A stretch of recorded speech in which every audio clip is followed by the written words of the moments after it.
No, God is always there for me.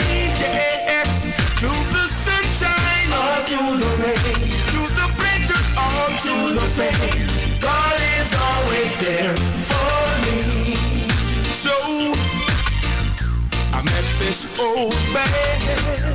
He was so poor, didn't hold no bed, so we slept on the floor. He's always smiling, never heard him complain. He said that proving God again and again. So no matter what the circumstances may be, God is always there for me. Yeah. Through the sunshine or through the rain, through the pleasure or through the pain, God is always there for me. No matter what the circumstances may be, yeah, God is always there for me. Yeah. Through the good times or through the bad, through the happy times or through the sad, God is always there for me. The landlord wears the rent.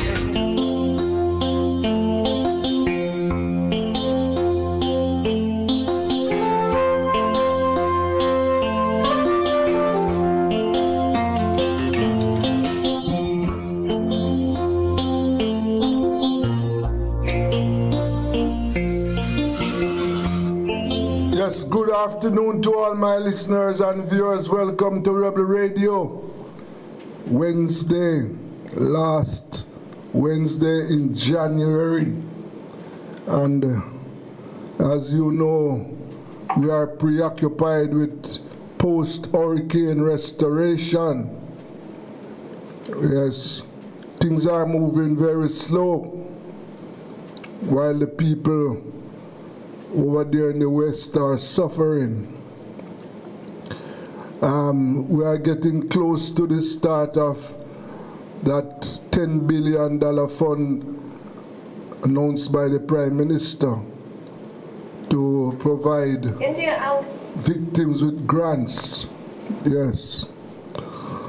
Well, we have to keep our eyes and our focus on what is happening to our brothers and sisters.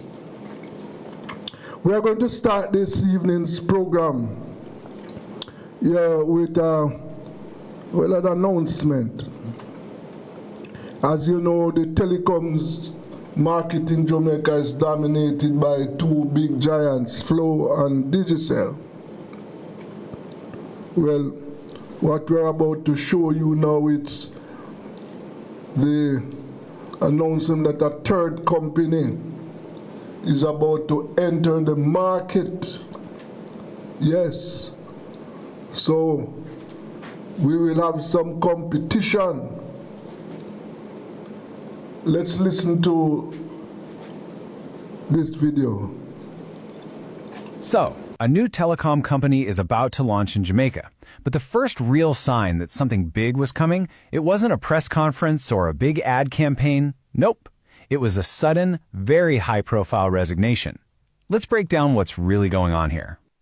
Okay, picture this. It's January 2026, and the Jamaican business world is just buzzing. Bruce Bowen, the guy running the country's largest bank, NCB, suddenly announces he's leaving. I mean, for someone at the absolute peak of their career, it's a really strange move. But this was no ordinary resignation. You know how the official statements go. He was pursuing other interests. But, of course, the insiders knew what was really up. His departure was actually a signal, a carefully timed move that was the final piece of a puzzle that had been in the works for years.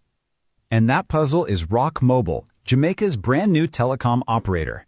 Bowen coming back was basically the starting gun, signaling to everyone that Rock was finally ready to take on the two giants that have dominated the market for more than a decade.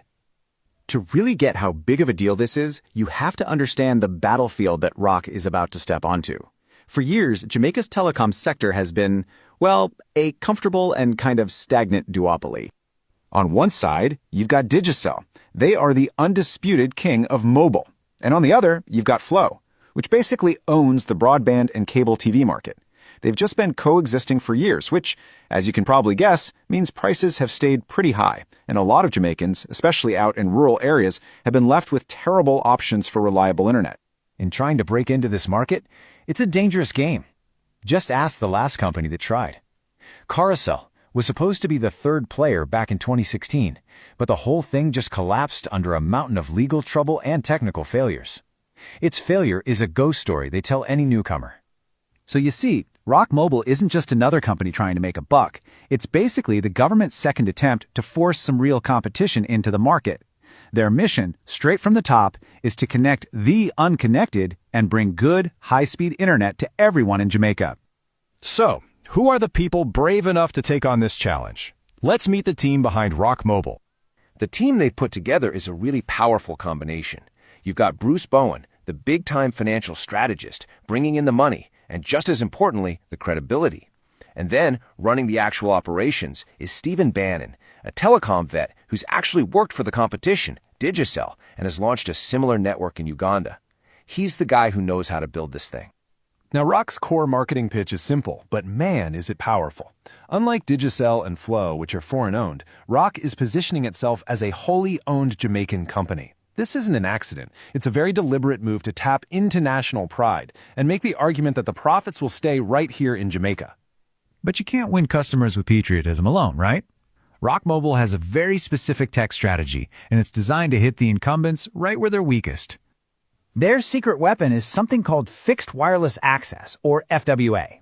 So instead of digging up roads and laying miles of super expensive fiber optic cables, Rock is just going to beam high-speed internet directly from their cell towers to a little router in your house. It's way faster to deploy, way cheaper, and it can reach places that fiber just can't. And the foundation for this whole network? It's built on a very, very special piece of the airwaves, the 700 megahertz spectrum. In the telecom world, trust me, this is like owning beachfront property. So why is this low-frequency spectrum such a game changer? Well, its waves travel way further, and they can literally punch through walls, trees, and even heavy rain. For a company like Rock, this means they can cover the entire country with way fewer cell towers, which just dramatically slashes their costs. It's probably the only way a new company could even afford to build a national network from scratch. Okay, so Rock has the leadership, a great brand story, and the right tech. Sounds like a slam dunk, right? Well, not so fast. They're in a race against time, and they're facing huge pressure and a pretty powerful counterattack from the competition. After years of delays, thanks to the pandemic and supply chain chaos, the government has given Rock its final extension. They have a hard deadline, March 2026. They have to launch commercial services by then. It's a classic use it or lose it moment. If they miss it, they could lose their license for good. And then, something totally unexpected happened. In October 2025, a devastating Category 5 storm, Hurricane Melissa, slammed into Jamaica. It tore up miles and miles of Flow's fiber optic cables, knocking out internet for thousands of people. All of a sudden, Rock's wireless model didn't just seem innovative, it looked absolutely essential. But the competition wasn't just going to sit there. Seeing Rock's plan to go after rural Jamaica, Flow made a brilliant countermove. They cut a deal with Elon Musk's Starlink to start selling high-speed satellite internet, directly challenging Rock's biggest advantage in those exact same areas. And this is really where the battle lines are drawn. Look, Starlink is powerful tech, but it is expensive. The little satellite dish costs over $500 and the monthly fee is over $100. It's a product for the wealthy, for a niche market. Rock's whole strategy is to be the affordable alternative. With probably no hardware cost and a monthly fee somewhere around $30, they're not going after the niche user. They're going after the average Jamaican family, which is a much, much bigger market. So that brings us to today. We're right on the eve of this March 2026 deadline. With everything on the line, there are really three possible ways this whole story could play out. Scenario A, a full commercial launch, is by far the most likely. With a guy like Bowen in charge, they're going to flip the switch and go live with a big marketing push. Scenario B would be a soft launch. They technically meet the deadline, but it's not a great look and would kind of kill their momentum. And Scenario C, a total failure to launch, highly, highly unlikely. Bruce Bowen did not leave the country's biggest bank to captain a sinking ship. So, the stage is set for a huge shift in the Jamaican telecom landscape. The question now is, after more than a decade of waiting, can this well-funded, well-led, and wholly Jamaican challenger finally break the duopoly? Can they usher in a new era of real competition? Or will the giants just prove too powerful to be toppled? 2026 is going to be a very interesting year. There you have it. Yes, it seems as if we are about to get some competition in the telecoms market. As you know that we have had some attempts in the past, but they never stayed with us. Well, it appears now that telecoms rock is coming to rock the market. So let us see what is going to happen. As you know, when we had COVID really exposed the fragility and the situation, the existing situation with our telecoms. When it comes around to internet service, significant numbers of Jamaicans, especially in rural areas, don't have it. They don't have access to it. Yes, and as you know, what is happening in Jamaica, that the vast majority of Jamaicans in rural Jamaica are not getting service at all. The water problem, and remember, we still have that on our agenda. Hundreds of thousands of Jamaicans don't have access to water, and we are following up that one. We have to keep you abreast, and the Rebel Radio is going to bring something different. We are going to focus on what is happening to rural life. This year, we are going to do that, because as I said before, that the people in these areas, they are not being served. No, not at all. Water and other issues facing them down there, all around the place. And this is something that has been happening for decades. Yes, decades now. People are not getting the service that they deserve. Not at all. And the other thing that we want to get the Jamaican people to understand, and not only to understand, but to implement, to start using their powers. The Jamaican people, they are not behaving as if they are the employers. No. They have given the power to the politicians as the employers. And then every 5 years, they come to us seeking a renewal of their contract. And after they get that, then they turn their backs. We want the Jamaican people to understand that they are the employers, and therefore they have some rights. There are some things that they must take on. Right. They are the ones who they must get the members of the political directorate to account. Yes. And this is not something that they are begging. Yes, it's not, we are not begging them to account. We are telling them that they must account. And we are going to assist the people to understand that and to utilize that power so that, they can get their representatives to account and, represent their interest. The existing system now is that the politicians are representing their parties. They are not representing the interests of the people who elected them. Yes, and we are, as I said, we are going to play a role in getting the people to understand and get them to do their work. Yes. Another thing that we note that since late last year, yes, we have lost a number of our icons. Yes. Certainly we have lost some.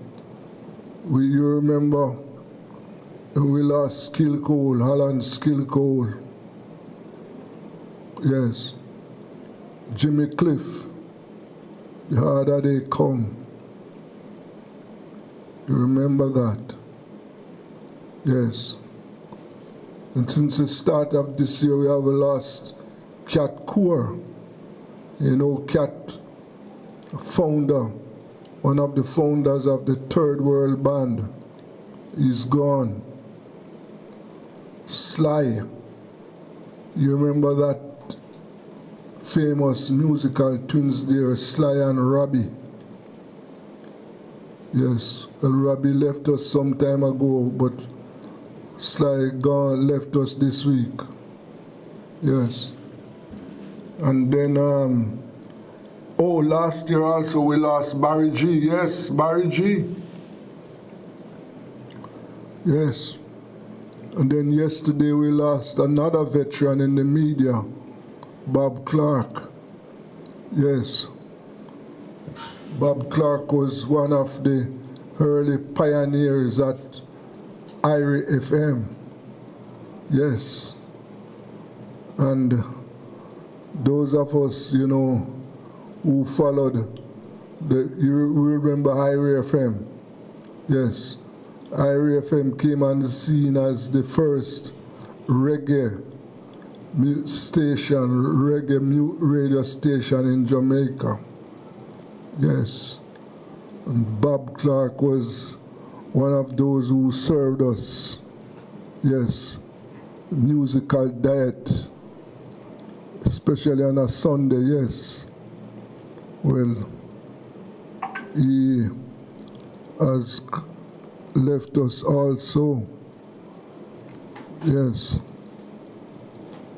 So it is not a good period for us at all. We have lost some of the giants, some of those who, set the pace for us to continue to build on. And we, a little later today, we are going to be paying tribute to our dear brother, Bob Clark. Yes. But as I said to you, that it has not been a good period for us at all. Yes, we have lost some of our giants. In the Caribbean, I saw where as you know, Trinidad has borrowed our SOE. You remember that measure that we instituted in Jamaica. Yes. You'll remember that. Well, I saw where, as you know, Trinidad has been under a state of emergency since last year. And I think it is up now, yes? So they were trying, and they have borrowed our SOE here. And that was supposed to, they debated it, the lower house. But yesterday, the upper house voted it down. They voted against it. Yes. So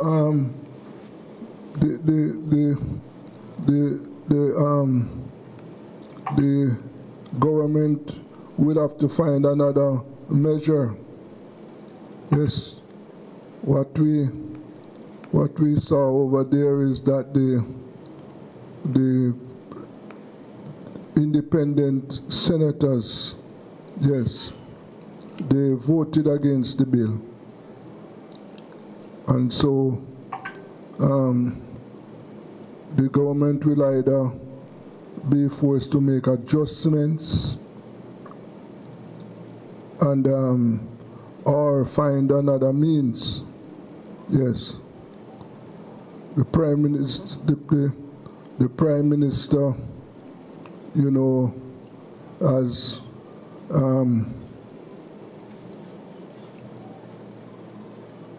Prime Minister said he was not surprised. She was not surprised. Yes. Right, but it is a situation where I don't think that, based on the reports, I don't think that the government, you know, was willing to listen to the voice of the independent senators. Yes, they had some concerns, and the government did not listen. So they exercised their rights in the House and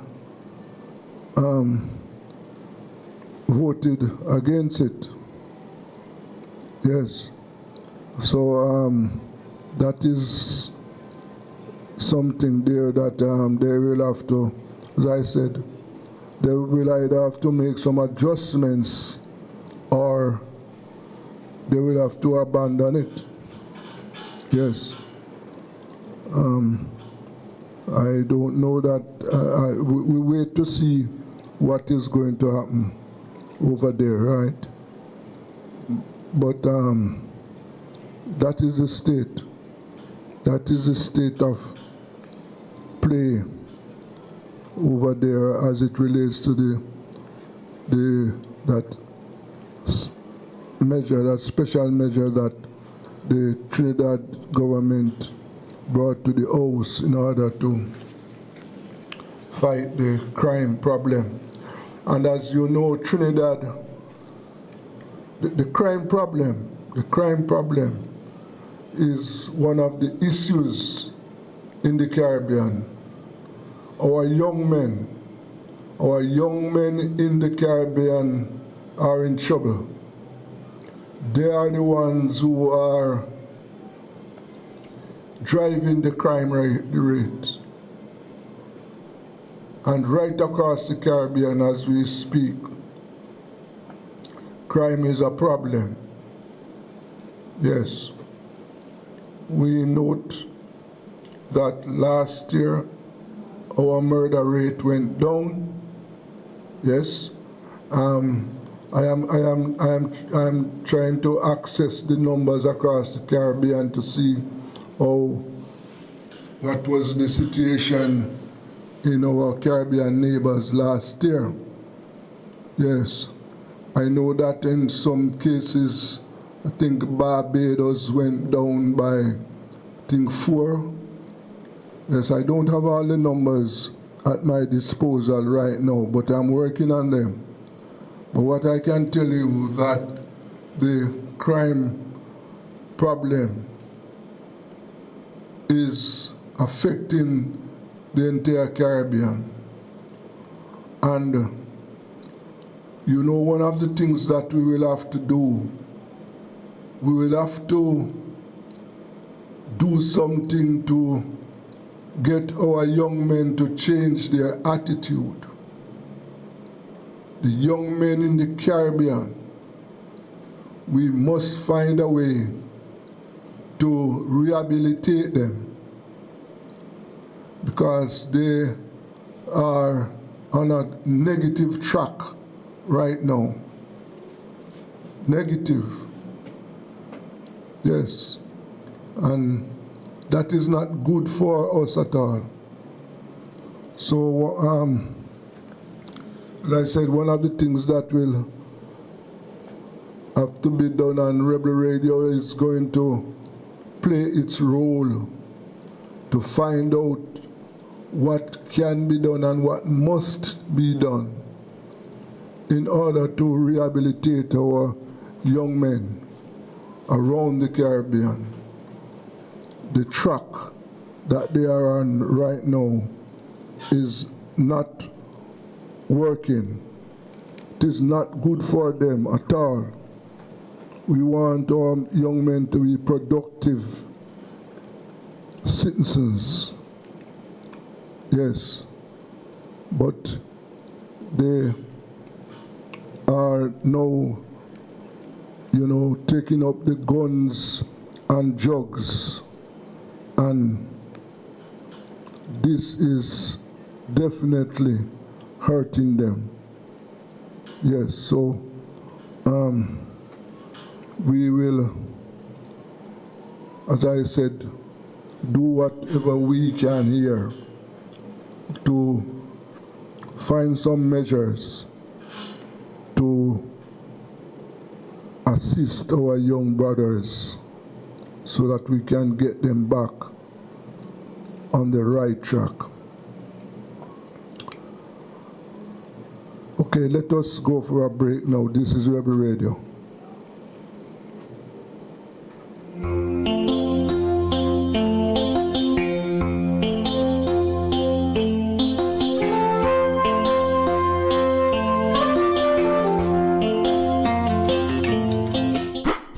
It's the Everybody Sale at New Budget Supplies. Do-it-yourself professionals and contractors. This is the sale for you. Lumber, steel, dress and form ply, water tanks, pumps, PVC pipes and fittings, toilets, bathtubs, vanities and basins, windows, paint, doors, floor and wall tiles, thin sets and grout. Up to 20% off selected items. 195 Hagleyburg Road. Telephone 923-4560. New Budget Supplies. Always the best prices.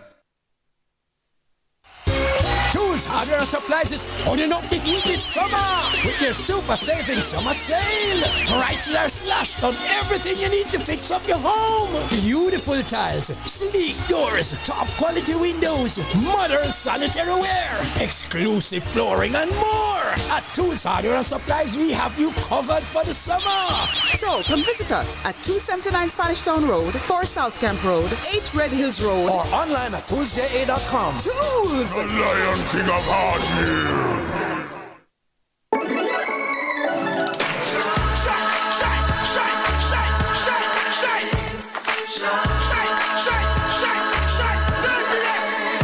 Oh, Jamaica rise, we're built with fire, passion and vibes, and through it all there's a glow inside. Let's keep our shine alive. From the market to the factory floors, from the hillside green to golden shores, we're reaching heights, our energy that lights the sky. JPS, powering what matters. You see, right now, I just got me a deal with that. So what I want, my friend George? Why, Richie Steven? With us there, I give the Almighty praises. And the best thing that, 'cause when I remember just where I am coming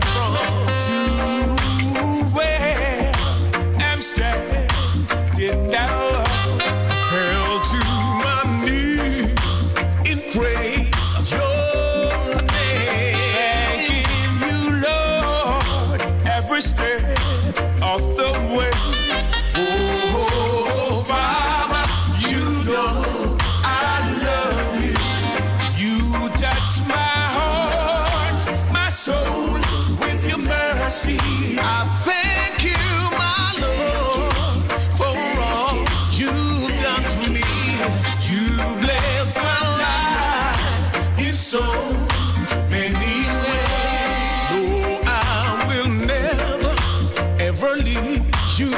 I won't be ungrateful to you, my Lord. I know that this world is all in your hands. We are your children, and so we give you praise. Oh, Father, you know I love you.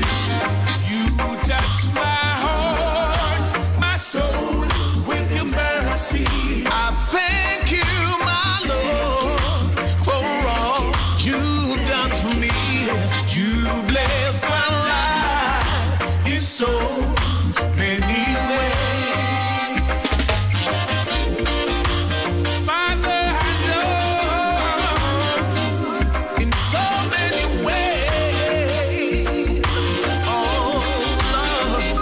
So when I remember just where I'm coming from, hey, to where I'm standing now, fell to my knees in praise of your name. Thanking you, Lord, every step of the way. Oh, Father, you know I love you. You touch my heart, my soul with your mercy. I thank you, my Lord, for all you've done for me. You bless my life in so many ways. Oh, I will never, ever leave you out. I won't be ungrateful to you, my Lord. I know that this world is all in your hands. We are your children, and so we give you praise. Oh, Father, you know I love you. You touch my heart, my soul with your mercy.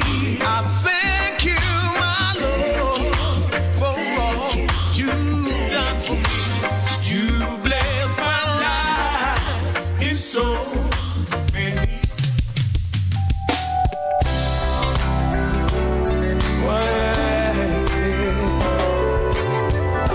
I've had many tears and sorrows, questions for tomorrow. There's been times I didn't know right from wrong, but in every situation, God gave me consolation that my trials come to make me strong. Through it all, I've learned to trust in Jesus. I've learned to trust in God. Through it all, I've learned to depend. Good morning, ladies and gentlemen. Welcome once again to Big Stone Television. Yes, I'm at Kingston Public Hospital. And to be honest with you, yesterday has been one of the roughest days I've ever been in any of the institutions that I've been in. I've been in University of the West Indies. I've been to Natal. I've been to Hope Institute. And I've been to KPH. And trust me, the treatment down here is worse than being animalistic. The institution here, sickening. I'm not saying you should be treated like Natal, because this is not Natal. I'm not saying you should be treated even like the university, because this is not the university. But treat a patient like a patient, no matter which community you come from. See, you should never be treated less than that of a human being. And that's what I'm upset about. I understand this is a third world country. I understand that this is a third world country. Right? I understand that this is a third world country. But treat the patient as if you respect them and you care for them. You understand? Me not like how I've been treated last night at KPH. Alright? Think about it. And I can speak out about how I've been treated. Can you imagine those who don't have a voice? Do you understand what it is to shit up on yourself? Not being unconscious, but to be conscious and you shit up on yourself at a public hospital, right? It's painful. And I am not going to just sit here and lie here and not speak about it. The conditions at the Kingston Public Hospital is inhumane, right? It's inhumane. Nobody should be able to live below those great standards that the hospital should be cared for, or a hospital should be given, right? It doesn't matter. See, it no matter your status, every citizen of this country is the same. Trust me, right? Every Jamaican citizen should be treated with dignity and respect. That's all we ask for. That's all the taxpayers ask for, right? And trust me, we can't get even that. Shame on you. Whoever responsible for making sure your health sector is on par, well, let's not say on par with the outside world, but at least say they should be given some form of dignity. They should be. It's a disgrace.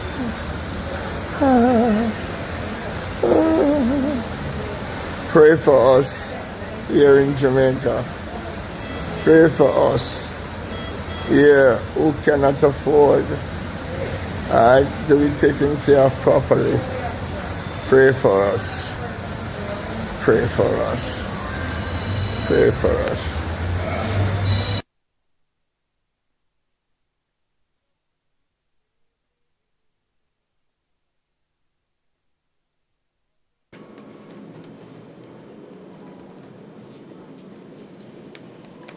Well, that was Big Stone. Yes. And he was just telling us what is happening at the KPH.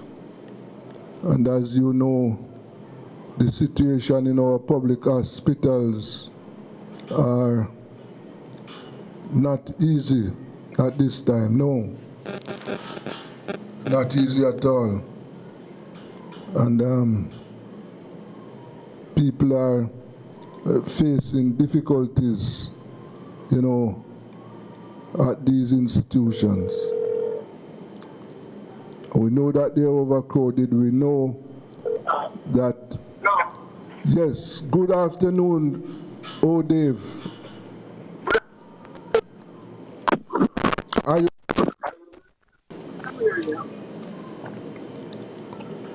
Are you hearing me, Dave? Yes, I'm hearing you. I'm hearing you, man. I don't know, but I am not hearing you. Are you hearing me?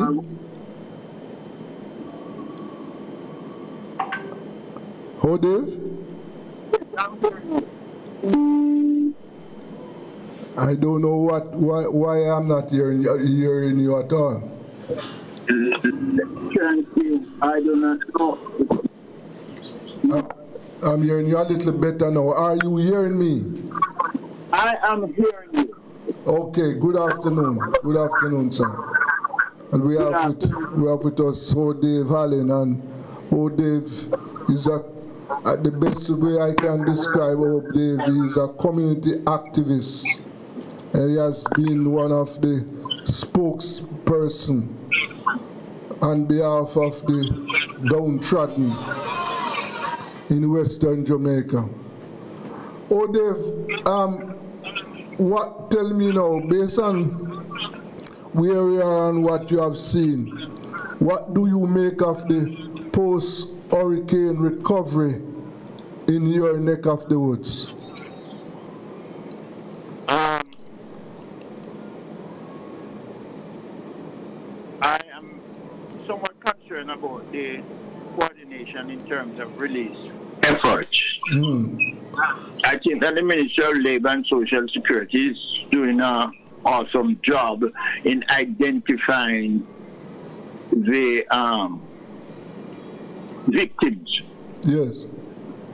But with all the best intentions, too many of our citizens fell through the cracks. Yes. And it is largely as a result of a governance structure. Because if we had a strong community development committee, we could work in collaboration with the Ministry of Labour to identify persons who have been affected. So we have a weakness in terms of our governance structure that has collapsed. Yes. So despite the best efforts of the bureaucracy, many people who ought to be benefited from the relief effort have not been able to benefit as such. Yes. Secondly, today as I speak,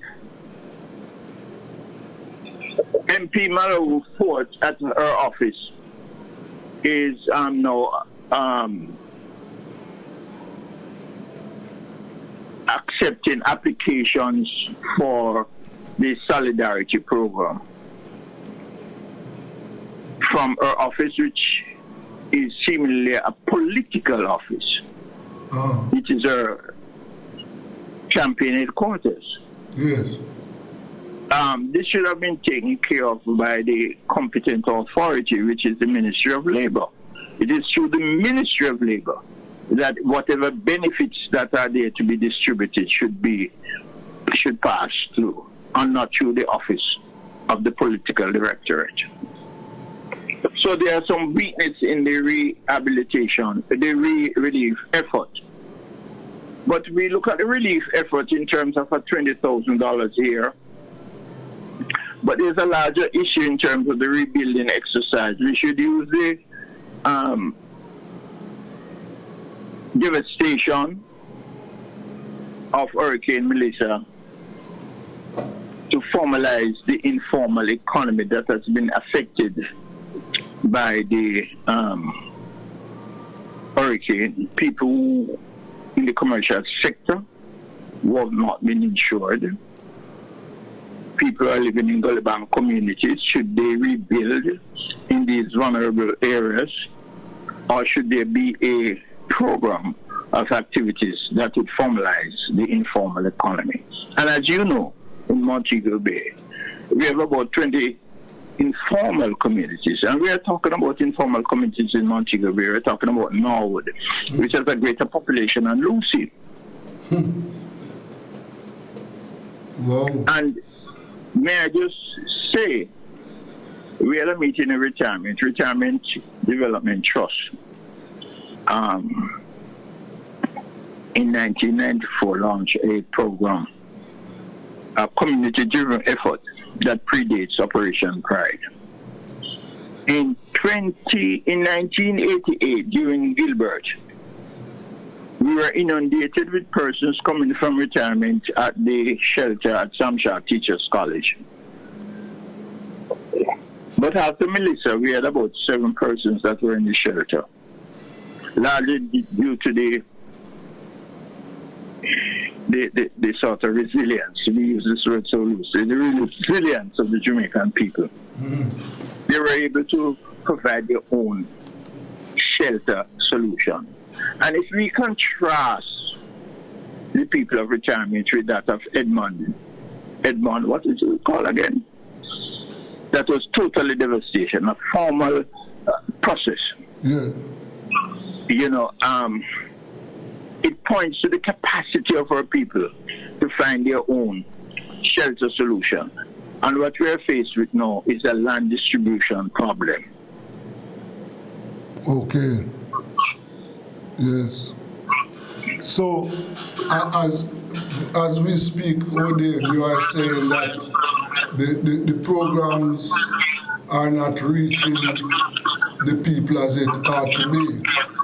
In places like Norwood and those informal communities, were they badly hit?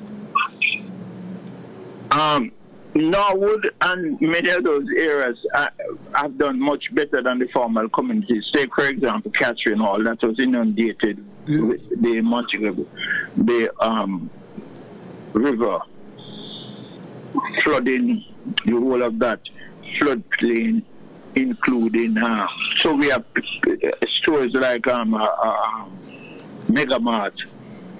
We are not too sure if it is going to open. Yes. Tranquil have moved its facilities from Montego Bay as a result of that inundation. Yes. And I'm saying those informal communities have fared out much better than the formal communities, including, as I said, Edmund Ridge, yes, named after our esteemed Minister of Tourism, Edmund Bartlett. We have seen at Estuary, where a man was drowned in his home. That's another formal community. Mm-hmm. Edmund Ridge is just on the periphery of Montego Bay. Yes. One of the last major housing scheme in St. James. Yeah. So I'm saying that we have to look on the whole business of community formation. We have to now look at how we can integrate the ordinary Jamaican people in finding their own solutions, while the government maintains some development controls.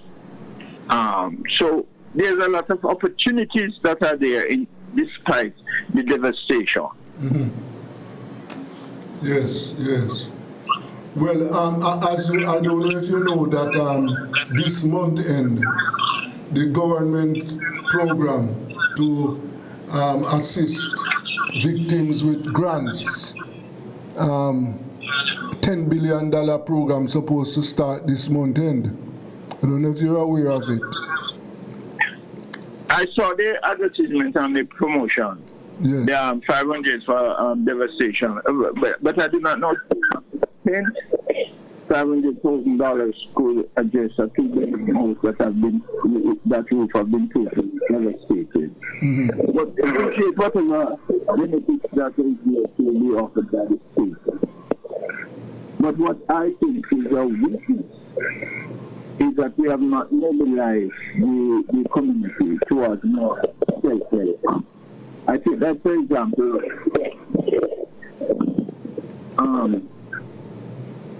and I don't want to berate the government, because I so do it when they... You move your position, Dave. The reception is getting bad. The reception is getting bad? Yeah, well, I'm hearing you a little better now. Okay. Yeah. Okay. Yes, as you were saying? No, I'm saying that we have to be careful in terms of how we criticize the state, because much of the relief that we are expecting from international donor agencies will be determined by the level of transparency and accountability of the government and the state. Mm. So we expect that the state will behave in a responsible manner to which there can be consensus around the rebuilding exercise. Mm-hmm. So I don't want to go overboard by criticizing government, but there are some institutional weakness. And one of the major weaknesses I've seen, particularly in our community, is the weakness of our institution, our capacity, our absorptive capacity, the weakness of the CDC, the Community Development Committee, and our government interact with these community-based organizations. We need to move away from the politicization, and this is why I'm very critical of Marlene Mallow Fort that is now distributing this 20,000 grant from our political office at Catherine Hall. Yes. I see. So, as we speak, Dave, how would you describe the restoration process in Mobe? The people have gone out there. I think that they are very self-reliant. But, you know, part of the culture of Jamaica is that we have what we call, not just Anansi, but Takuma. You know, we are seeking to, there are some of us who are aggressively seeking to benefit from the devastation. But it's still early because the whole redevelopment exercise, the whole relief effort, I think that the relief effort is behind us, and what is before us now is the rebuilding effort. And we have maintained the institutional mechanisms in place where we can arrive at consensus to move forward, particularly in Montego Bay, where we have the potential for serious growth and development. Yes. We have not seen, for example, a parish development committee that would have seen the collaboration of the state, the civil society, the private community, private sector coming together to look on the redevelopment of Montego Bay. So many of our people, for example, are living on leased land. When you are living on a piece of land that is leased, you are not authorized to build permanent structure. So you are going to build back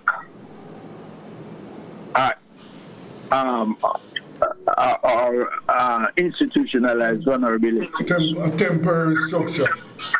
Temporary structure that will be subjected to the vagaries of weathering, of the weather. And that don't make sense right now. Right now. No. So we need to look at a holistic approach towards using this devastation for the rebuilding of a sustainable Jamaica. I'm in Granville, but I'm close to involved in retirement. And there's no pressure on retirement, 1,900 acre land, for the continuation of land capturing for commercial and residential purpose. Because if you are living in a rented premises and the roof gone, what are you going to do when we have a culture in St. James where we have over 20 informal communities? There's a culture of land capturing, and land capturing is one of the most expensive form of community formation. And the government needs to move ahead to make government lands that are available, crown lands that are available for the reconstruction of Jamaican society. For example, people who are living at gully banks, you do not expect them to build back on the gully banks. No. People who are living in floodplains, you do not want them to go back into those vulnerable areas to rebuild. I am proposing that the government look at sites and service, creating sites and services throughout Jamaica, using crown lands for the resettlement of our Jamaican people. We want a serious land reform program. Serious land reform program, and that should tie in with the whole business of reparation. You can't talk about reparation expecting England to compensate us for slavery when we have sitting on crown land that we should now make available to the Jamaican people. Yes, that is something that we need to look at. And Dave, we want the people's representative to take this program, to champion this program on behalf of those who elected them. But our current system, what we find is that the members of parliament, they are not active on issues like these. And you know, we want the MPs to take on these issues, because these are the issues affecting the lives of their constituents.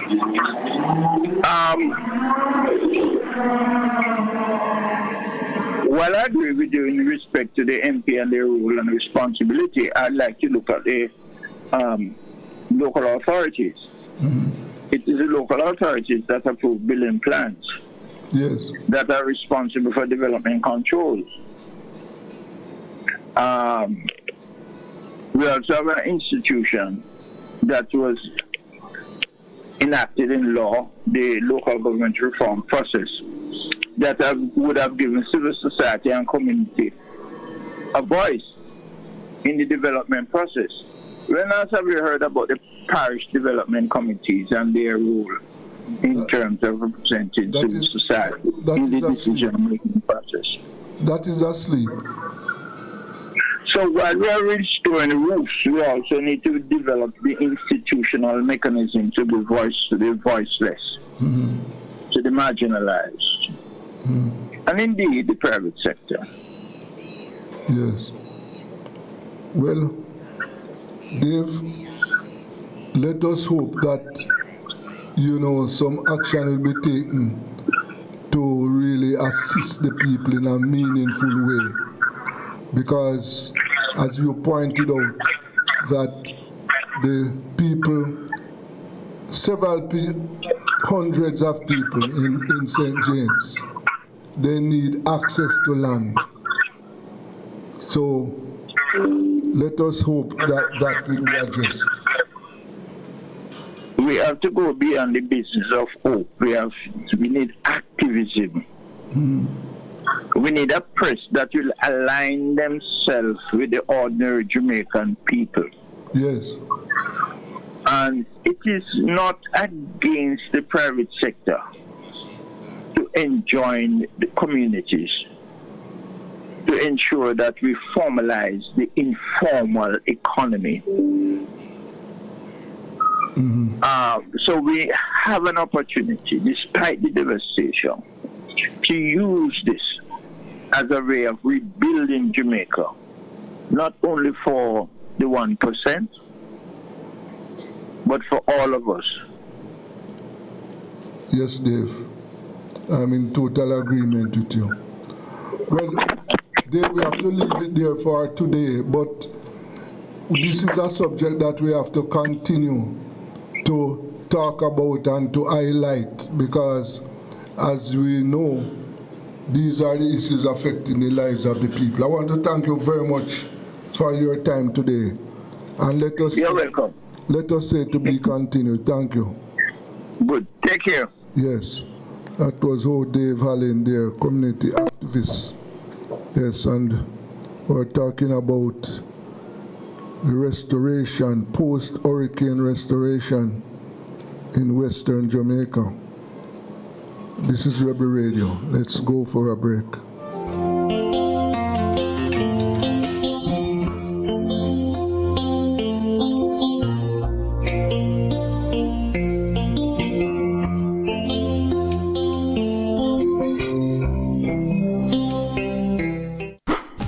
It's the Everybody Sale at New Budget Supplies. Do-it-yourself professionals and contractors. This is the sale for you. Lumber, steel, dress and form ply, water tanks, pumps, PVC pipes and fittings, toilets, bathtubs, vanities and basins, windows, paint, doors, floor and wall tiles, thin sets and grout. Up to 20% off selected items. 195 Hagley Road. Telephone 923-4560. New Budget Supplies. Always the best prices. Tools, hardware, and supplies is turning up the heat this summer with their super saving summer sale. Prices are slashed on everything you need to fix up your home. Beautiful tiles, sleek doors, top quality windows, modern sanitary ware, exclusive flooring, and more. At Tools, hardware, and supplies, we have you covered for the summer. So come visit us at 279 Spanish Town Road, 4 South Camp Road, 8 Red Hills Road, or online at toolsja.com. Tools! The Lion King of Hardware.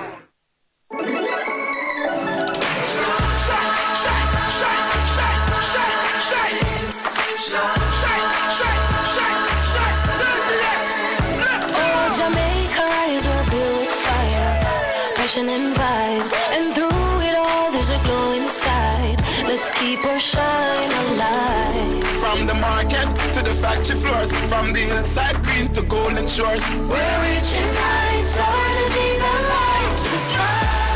Shine bright, Jamaica. Shine bright, Jamaica. Feel the rhythm, we're on track. Feel it, feel it. We rise, together we climb. JPS Jamaica, together we shine. Shine for the ends, shine with your family, shine with your friends.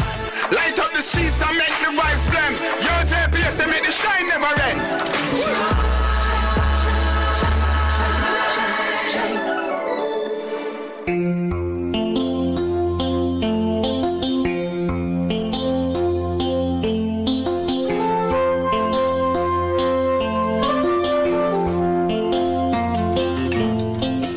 Yes, welcome back to Rebel Radio, and we are skipping over to Guyana now.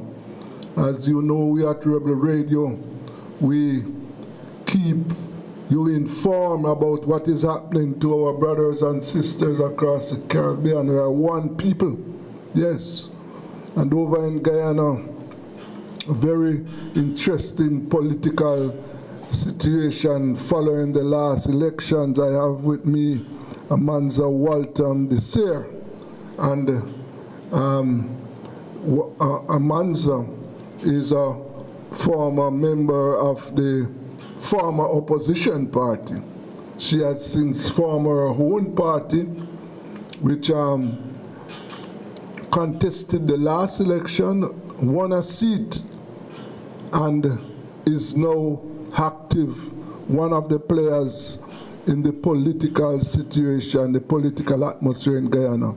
Amanza, good afternoon to you. Good afternoon, Desmond. Thank you for having me today. Yes. And congratulations. Just tell my listeners the name of your party. The name of the party is Forward Guyana, the Forward Guyana Movement. Okay. And we launched 6 weeks before the date of the election, and we were able to run a national campaign and win a seat in the National Assembly. So we are very proud of what we were able to accomplish in 6 weeks. Yes, of course. And in Guyana, my listeners and viewers, let me remind them that the opposition party is a party that was formed, I think, 3 months before the last elections. Am I right, Amanza? Yes.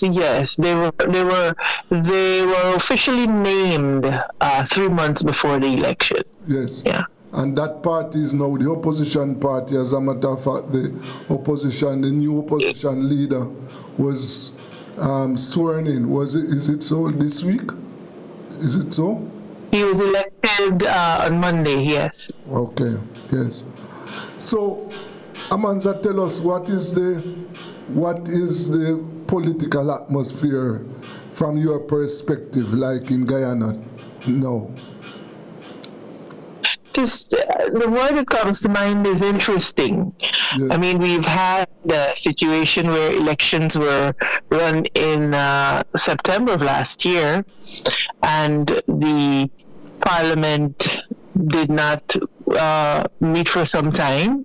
They finally convened the National Assembly, but we did not proceed with the business of the House to elect the leader of the opposition. So there was almost a 3.5 month hiatus between the first meeting of the National Assembly and the meeting that was convened on January 26th to elect the leader of the opposition.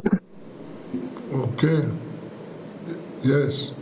So it did not happen until there was significant, I think, pressure from political actors like myself, the diplomatic community, of course, had to call for the government to obey the Constitution, the private sector. So there had to be all around pressure for the government to simply do the right thing and to call the meeting. Yes. So is it because that the opposition leader is facing extradition to the U.S.? Is that? Well, this is the reason that the government has proffered. They have maintained that it is a quote-unquote stain on the country. The difficulty with that proposition is that the PPP has not demonstrated any kind of care for what would stain Guyana, because I could think of a number of other things that have resulted in a stain in Guyana. And then, of course, there's a legal process on the way, and to prejudice that legal process by saying that somebody is guilty when a court is not pronounced them to so be is dangerous. Okay. So my position has been, yes, the leader of WIN, who had the largest number of votes, was indicated that the leader of the opposition will come from their party. It will be him, and therefore the thing to do is for the government to follow the Constitution and have the Speaker call the meeting to have the non-government MPs elect the leader of the opposition. For me, it's very straightforward. You're not at liberty to ignore the votes of 109,000 Guyanese that voted. Right. Okay. So the leader of opposition is now in place, and is now in place. Yes. And therefore, Parliament can now resume its regular sittings, right? Well, yes, and on Monday afternoon, actually, the budget was read, and so we are in the middle of considering those estimates, and we will return in the new week for the budget debates. Okay. Yeah. So let's hope that, unlike the last iteration of the government, we have Parliament meeting a lot more frequently, because one of the concerns that I had when I sat as a member of the 12th Parliament is that we've gone for 90 days at a time without Parliament meeting, and billions are being spent without any parliamentary oversight. In fact, for the 90 days prior to January 26th, that we had met, $18 billion has been expended without any parliamentary oversight. So we have serious issues here that we have to tackle in terms of governance in this country. Yes. In terms of the budget, this year's budget, is it bigger than last year's budget? What is the size? Oh, yeah. Yes, it's $1.5 trillion. Oh, 1.5 trillion. Yes. And so far, based on the allocations, how do you see the allocations to the various sectors? It is the same old. A lot of allocation towards infrastructure. I am happy to see that there is improved allocation to things like. The concern that I continue to have is that we're spending tremendous amounts on infrastructure, but we have an efficiency gap of 41 cents. And I'm sure that number has increased which means that for every dollar we spend on infrastructure, we lose 41 to 45 cents on every dollar. Why is that? And the government has done, well, it is because of inefficiencies, proper project management, lack of proper project management. A huge part of that is corruption and kickback. So we're losing a lot of money, and the government is doing nothing to close that gap. So we keep throwing, literally throwing away money in that regard. So we're in the process of reviewing the estimates, and so we'll be, at least my party will be making what we believe are some strong recommendations in terms of the management of this economy. We're deeply concerned that the government seems content to walk straight into the oil curse. Yes. And so they have to be very careful because, of course, as you're aware, the price of oil has dipped. And so to pin our entire economy on the most volatile commodity that you have is really, really irresponsible. And certainly we have a job cut out for us in terms of, helping the Guyanese people to understand what's at stake and, of course, holding this government to account. Yes. And what your party, what do you, and have you seen, let me put it this way, have you seen any signs based on the budgetary allocations, any signs from the government to address this huge poverty situation in the country? No, and in fact, it's terribly worrying. It is terribly worrying. The last IDB report pegs poverty in Guyana at 58%, with extreme poverty at 32%. So you look from the outside and you see a lot of glossy magazine covers and very well curated images, but the reality on the ground is that 32% of Guyanese are living in extreme poverty and 58% in poverty. Yeah. So the government has failed again this year to really make meaningful allocations to alleviate the hardship. What government has mastered the art of doing is giving these one-off cash grants. Now, whilst on the face of it, and that may seem like a wise thing to do, what happens is, so for example, they will give school and parents complain about this all the time. Well, this is once per year. Now, a year has 3 terms. Now, when you give that once per year, what happens is that as soon as that money hits the economy, the vendors jack up the prices. So, it does remain where they are. Yes. Okay. So that is what continues to happen. They've recently launched a transportation grant where they're giving the equivalent of $100 per year for a child to go to school, when there is no study that has been done to show that this is the better route to go. In fact, the studies that we have done have shown that it will be better for the government to introduce a bus service that offers scheduled, safe public transportation to our children. Because there is no government managed transportation, public transportation in Guyana. So it is a dangerous situation. The minibuses on the road are reckless.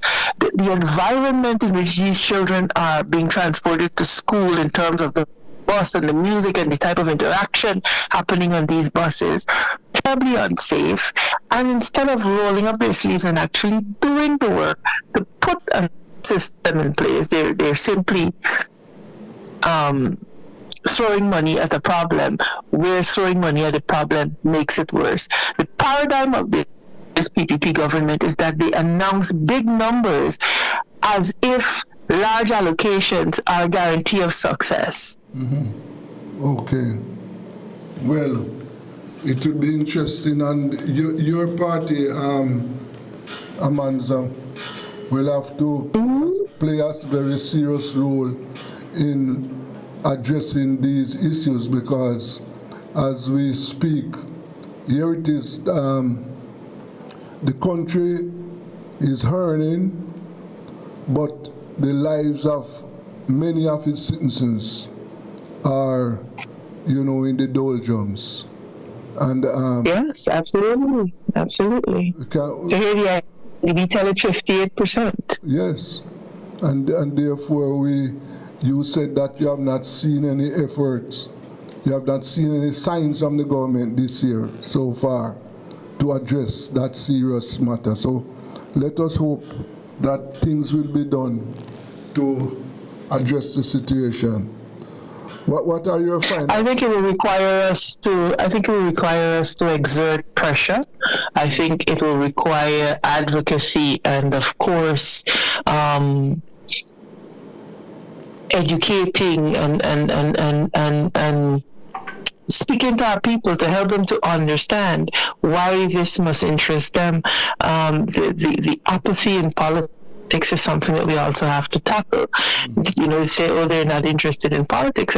I say to them, well, politics is interested in you because it determines the quality of your life. And so, we have a tough task ahead, but this is why Forward Guyana Movement was formed. It was formed because we understand that there is a need for a new political culture and a new political paradigm, and we're very heartened by the support that we've been receiving, because a lot of Guyanese have become tired of the two parties. Yes. Breath of fresh air, as evidenced by the success of people like Win and myself. Of course, Win, have an enormous amount of resources because the leader of WIN is a former financier of the current government, etc. So I think, but I think the reaction of the electorate to newer movements like Forward Guyana and WIN is really at the school. So I think we have to put our shoulders to the wheel and really vindicate the people's trust in us. Okay. Well, Amanza, let us say to be continued. To be continued. Thank you so much for having me, Desmond. And thank you very much for joining me today. Have a good day. All right. Have a good one. Okay. Yes, you as well. Bye. Yes, that was Amanza Walton, the seer there of the Forward Guyana Movement. Yes, and as you heard, that's a new party, and the situation in Guyana, well, the traditional ANC, the traditional party, opposition party there, has lost its position to a new party. And that new party there is the one that has now taken over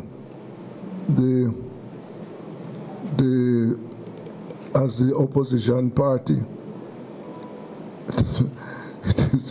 It is really, really interesting to see how that situation has developed over there in Guyana. That, the opposition, the new party, is the party that came on the scene 3 months before the elections. And here it is, that is now the party that has taken over and is now the party that is in opposition. Interestingly, as you heard, the opposition leader is before the court, yes, awaiting extradition he is now on an extradition trial. And here it was. This was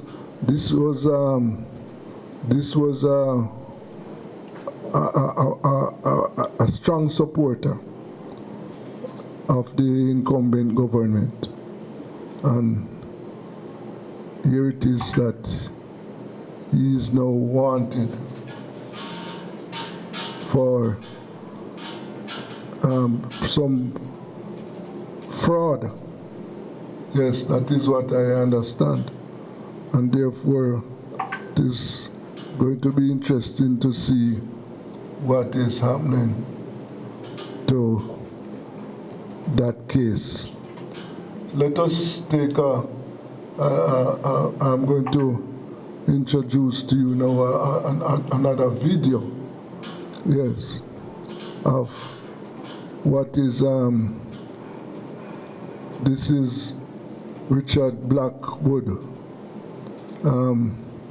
giving us his views on what is happening. What a go on, people. Mr. B again for Yard Media's Jamaica Mix podcast. And today we want to take a look at the business of deportation. And one of the words that most people, Jamaicans especially living in the diaspora, especially if your immigration status not that up to par, ICE. So let me just jump right into it. Now, for Jamaicans in the United States, especially those who have lived here for years, who have built families, paid taxes, and become the financial spine of households back home, being caught and detained is not just a legal event. It is psychological shock, social erasure, and economic severance all at once. The trauma doesn't begin in detention. It begins the moment you realize your life has become removable. Now, at the moment of capture, when your body becomes property of the process, deportation trauma has a recognizable opening scene. There's a knock at the door before sunrise, or an unexpected stop after a traffic matter, or being summoned to what you thought was a routine immigration appointment, or a workplace raid, or a check-in that becomes a handover. Now, from that moment, the person is no longer moving through life as a parent, a worker, a partner, a friend. They are processed, searched, restrained, transported, documented, isolated. Psychologically, this is a hard snap from human identity into administrative identity. And that snap matters. Even people who knew it could happen often describe the capture as unreal, like watching yourself from outside your body. It can trigger panic attacks, dissociation, and acute stress responsive that mimic the early stages of PTSD. The American Psychological Association has documented how immigration enforcement, detention risk, deportation fear, and family separation correlates with anxiety, depression, and chronic stress symptoms. For many Jamaicans, the humiliation carries a special weight. The sudden loss of dignity, the fear of being labeled criminal in public perception, even when the issue is purely civil immigration, and the dread of family finding out through gossip rather than a phone call. And that's the next trauma, the silence. Because once you're detained, communication becomes limited, expensive, monitored, delayed, or just functionally impossible at critical moments. You are present but unreachable, alive but disappearing. Remittances aren't pocket change in Jamaica. They are national infrastructure in human form. And the World Bank estimates that personal remittances are a massive share of the Jamaican economy, most recently put at about 16.2% of GDP in 2024. But that macro number hides the intimate truth that many households' remittances are the differences between school fees paid versus children being sent home, medicine bought versus prescriptions left unfulfilled, rent covered versus eviction, groceries versus hunger, transport fare versus missed work and missed classes. When ICE removes a Jamaican breadwinner from the United States life, the damage travels faster than the person does. The phone credit runs out. The transfers stops. The partner in Jamaica starts stretching food. A teenager drops out quietly. A grandparent's clinic visit becomes when we can. This is why deportation is never a solo punishment. It is a distributed shock across an entire network of dependents, many of whom never set foot in America, never committed any offense, and never even got a hearing. And the cruelest part is the timing. Detention often disrupts remittances immediately before any final deportation flight because income is interrupted, savings are frozen in inaccessible accounts, and employers move on. The detainee's mind runs two tracks at once. Track A, this is about survival logistics. Who will pick up the kids? Where is my passport?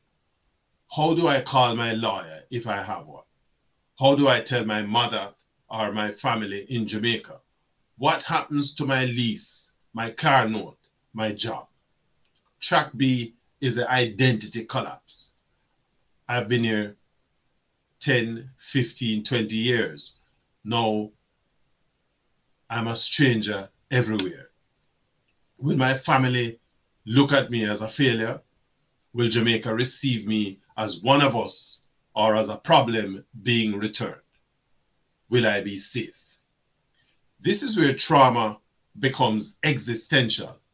Deportation doesn't just remove a person from a country. It breaks their future story, the internal narrative that life is moving towards something stable. When that story shatters, people can spiral into depression, hopelessness, insomnia, intrusive thoughts, and profound shame. And shame is a killer because shame thrives in secrecy. A Jamaican detainee often carries an extra burden, the cultural expectation to make it abroad, to be the one who helps the family climb. When that person is suddenly in detention, in a detention uniform, waiting for a removal flight, they don't only fear being sent home, they fear returning empty-handed, carrying the label deportee. Ask most people, what is the worst thing about detention? And you will hear the same word, uncertainty. Not knowing when you'll see a judge, when you'll get a bond, whether you'll be transferred overnight, whether medical care will come, when you'll be deported, whether you'll be separated from friends you just met inside, whether your family can find you if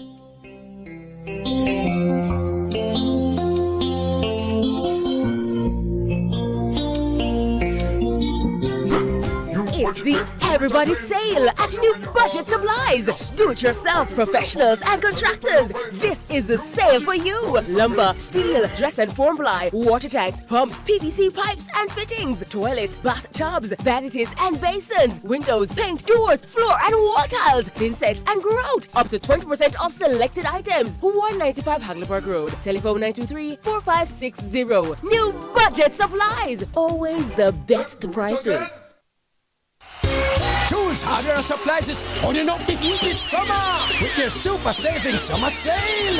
Prices are slashed on everything you need to fix up your home. Beautiful tiles, sleek doors, top quality windows, modern sanitary ware, exclusive flooring, and more. At Tools, hardware, and supplies, we have you covered for the summer. So come visit us at 279 Spanish Town Road, 4 South Camp Road, 8 Red Hills Road, or online at toolsja.com. Tools! The Lion King of Hard Heels.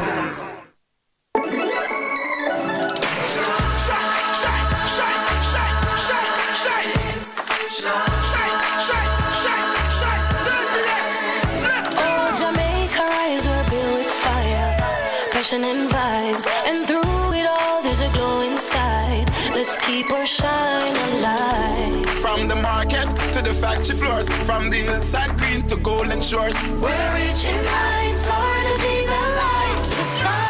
JPS, powering what matters.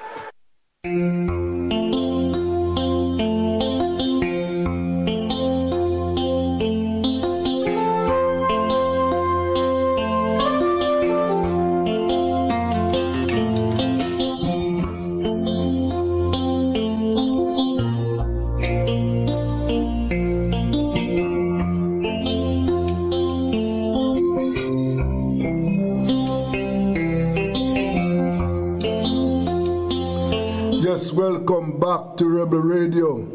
And as I indicated at the start of today's show about the loss of so many of our icons since late last year. Yes, we in the media, you know, we lost Barry G. Yes. And so many of our Holland Skill Cole, we lost him. Jimmy Cliff. Then we have Cat Core, Sly Dunbar, and Bob Clark. Yes, those of us in the media, I remember, you know, that name and that person very much. Well, we're going to pay some tribute to our dear brother. And I have with me Clyde McKenzie, senior journalist and media consultant, editor Franklin McKnight, editor Andrew Clunis. Gentlemen, good afternoon. Good afternoon, Desmond. Yes. Good afternoon, sir. Yes. You know, Clyde, I have to start with you because why I have to start with you, I remember when Irie came on the scene, and I must confess, a lot of people don't know this.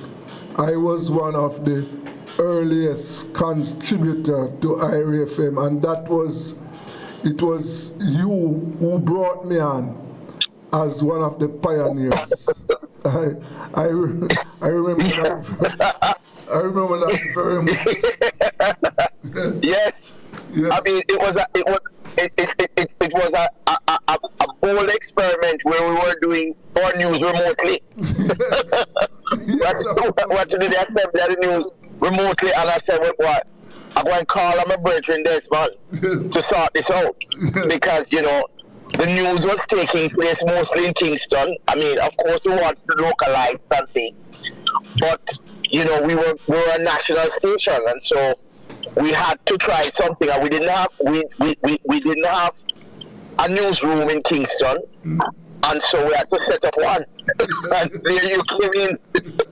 I remember, and those of us who were around will remember that Bob Clark was, you know. I want to describe him as a founder too, because No, most definitely. And listen, the story is simple enough. The story is simple. Bob is the man who went to Carl Young with the idea of applying for a license for one of the stations that was up for divestment by the government. Yes. The government at the time was saying they wanted to get rid of the radio stations that they had, the regional stations, Radio Northeast, Radio Central, and Radio West. Yes. And when they closed all of these facilities, the government at the time said, well, you know, what we're going to do is we're going to divest them because the claim was that these entities were not making any money. Mm-hmm. And so what happened was that Bob was a singer in Carl Young's band, you know, because Carl was doing his entertainment for tourists, and Bob was one of the singers in the band. And Bob said to Carl that he should apply for a license. And Carl, in his usual style, told Bob no. And, you know, with the obligatory string of expletives.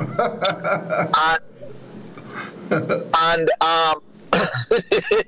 Bob refused to be called by Carl. So he kept coming and he kept annoying Carl. And Carl said, no, I don't want to do any radio station because the only example I know of a radio station is WKRP in Cincinnati, which I see on the TV, and it don't look good. Yes. It's not a good look, so I don't want a radio station. Mm. So eventually, Bob wore down Carl, and he said, all right, so who's going to run the station? And Bob said, I have a little genius who will run that station for you. Well, Bob brought in the little genius to meet Carl. Yes. And Carl laughed. Well, Carl looked at the little genius and blurted out a couple expletives, took two puff off his cigarette, and issued a few more expletives. I said, Bob, is this what's it not genius to bring? Come give me. Yes. You understand? And it was intimidating. I mean, because here was a man who he never. We lost Clyde. Clyde? You know, yeah. I mean, I was a little youngster then. I mean, at the time, maybe about 25 years old. And here I was, and it was incongruous. I mean, Bob, a big man, bringing this little boy to say him go run the business. Yes. Well, eventually, Carl relented, and I get to work. Oh. And when I get to work, that was how it was. Then what happened was that I was responsible for introducing the all reggae concept. Mm-hmm. But it was Bob who introduced the idea of our having a radio station. Yes. Yes. You see?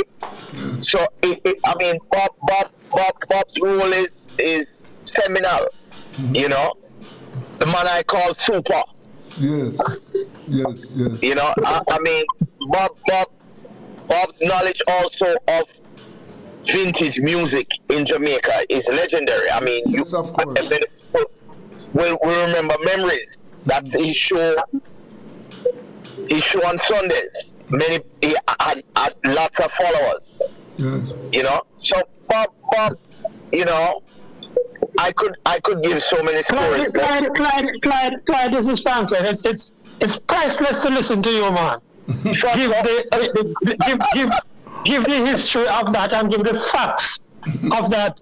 And I know that from other people, I know that you and Bob and Stanbury and some others, you are the guys on the ground. You guys did a lot of the initial work before Carl Young came on more frontally. Tell us a little about that, Clyde. I want to hear. Initially, as I said, I mean, Bob was always think, once the license became available, once the government had said they were divesting these stations, Bob was going home on our, because I was with JBC. Bob was there too.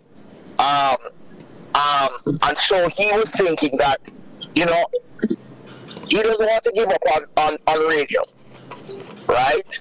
So his thing was, we need to get an investor in this thing.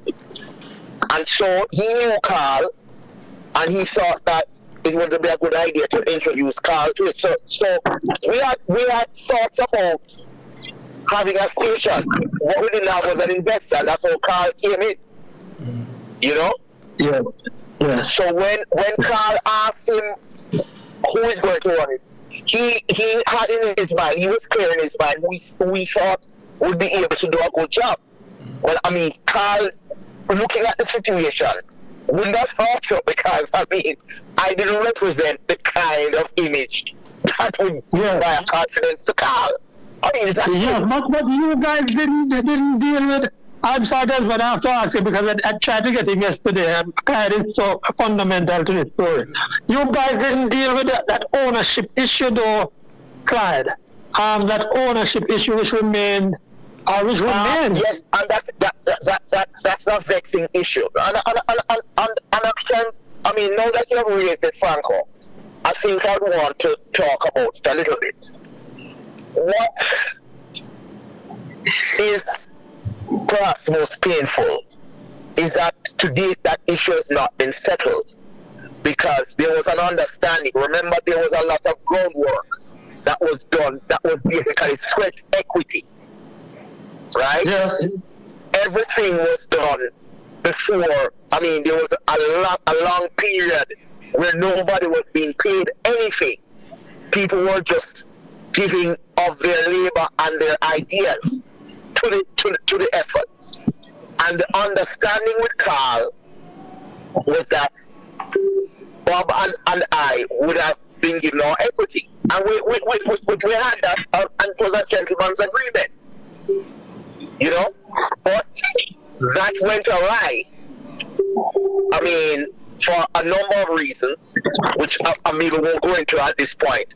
But the sad part is that Bob, who is responsible for the creation of arguably the most successful electronic media entity in the Caribbean and this region, has passed on and has not derived the benefit of his contribution to a multi-billion-dollar operation.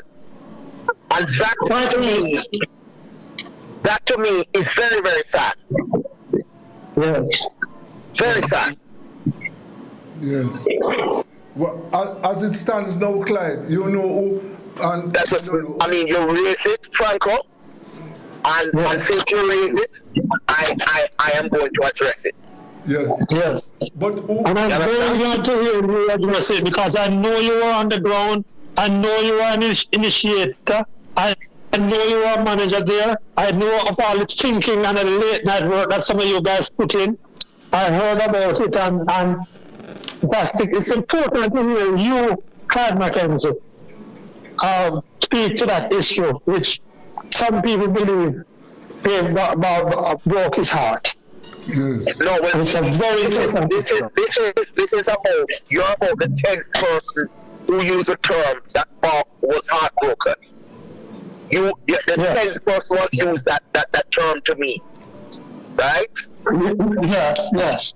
Since yesterday, you're about the 10th person who has used the term he was heartbroken. At least 3 persons, you're the 3rd person, at least the 3rd or 4th person who use that term, that Bob was heartbroken. And one could understand a man creating that kind of a behemoth and not benefiting any at all from it. It is just not fair. Oh my gosh. It is just not fair.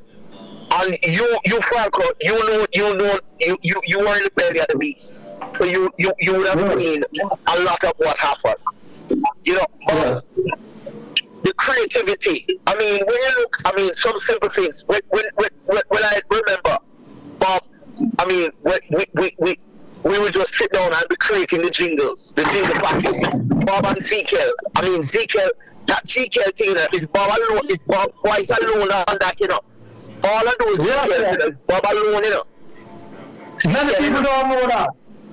Yeah, reggae in the morning is me right and it's me singing on that, you know. I mean, I'm singing reggae in the morning, you know. People don't know that. Okay. Yes, that's the kind of thing that we were doing. You know, that's the kind of creativity.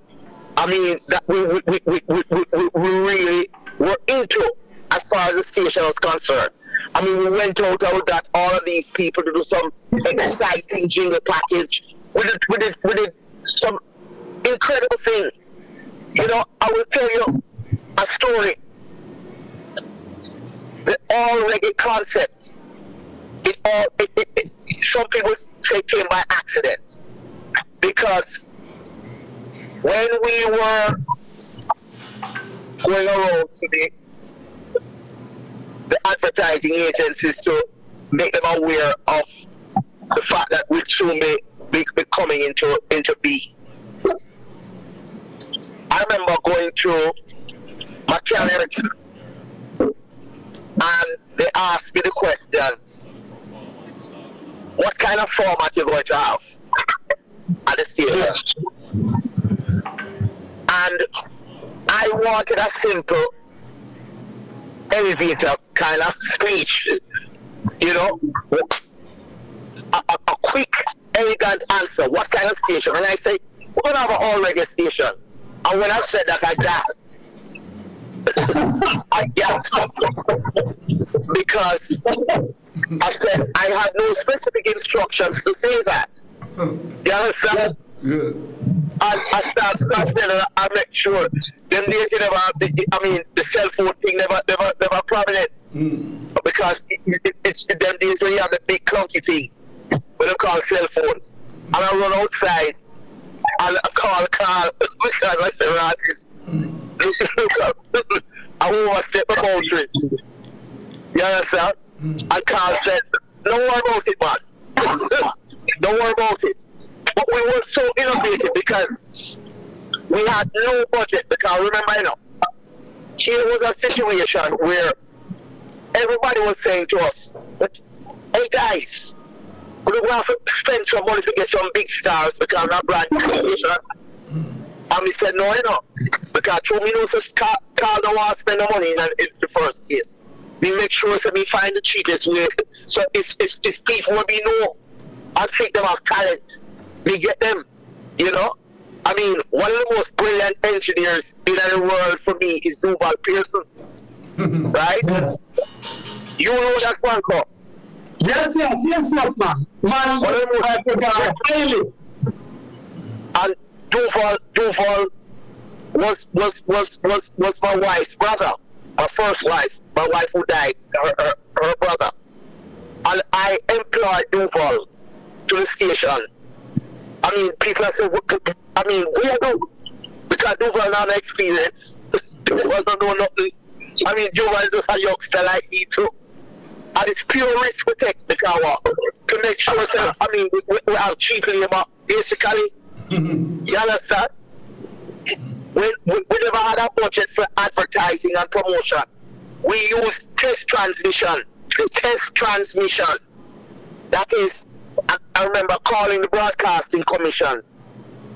And they say, yeah man, you can't play music because the norm is you use continuous tones for testing. You don't use music or you don't have any talk.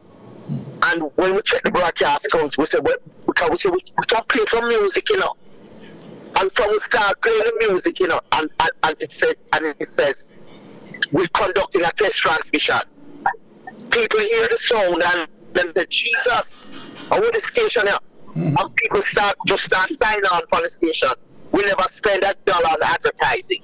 Yeah.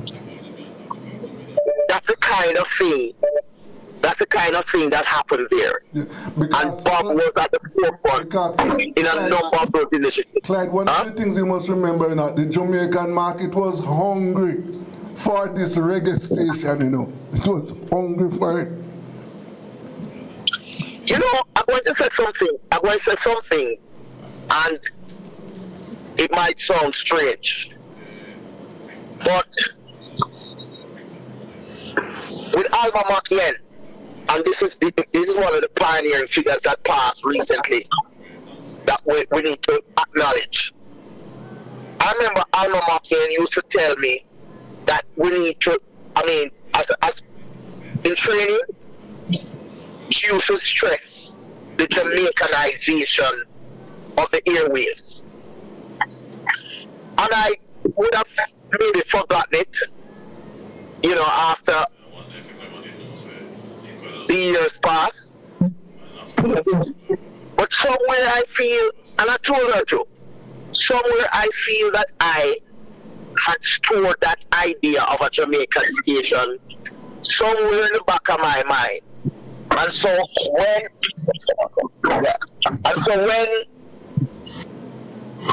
the people ask what kind of format, and I say all reggae, it was Alma's teachings stored somewhere in my head there. You understand? Yes. That is the whole thing. Yeah. Let us hear from Clunis. Andrew, what do you remember about Bob? Well, I'm not saying that, and I know Clyde is going to leave soon because you were saying so much more. But Clyde, I want to thank you on behalf of all of us who listen, and all of us who are in media, for putting down, I think there's some fantastic insights and information on the start of the station. I hope, Clyde, that as busy as you are with all the music and production and all that you will find the time to write it down somewhere, so that you're one of the few people with the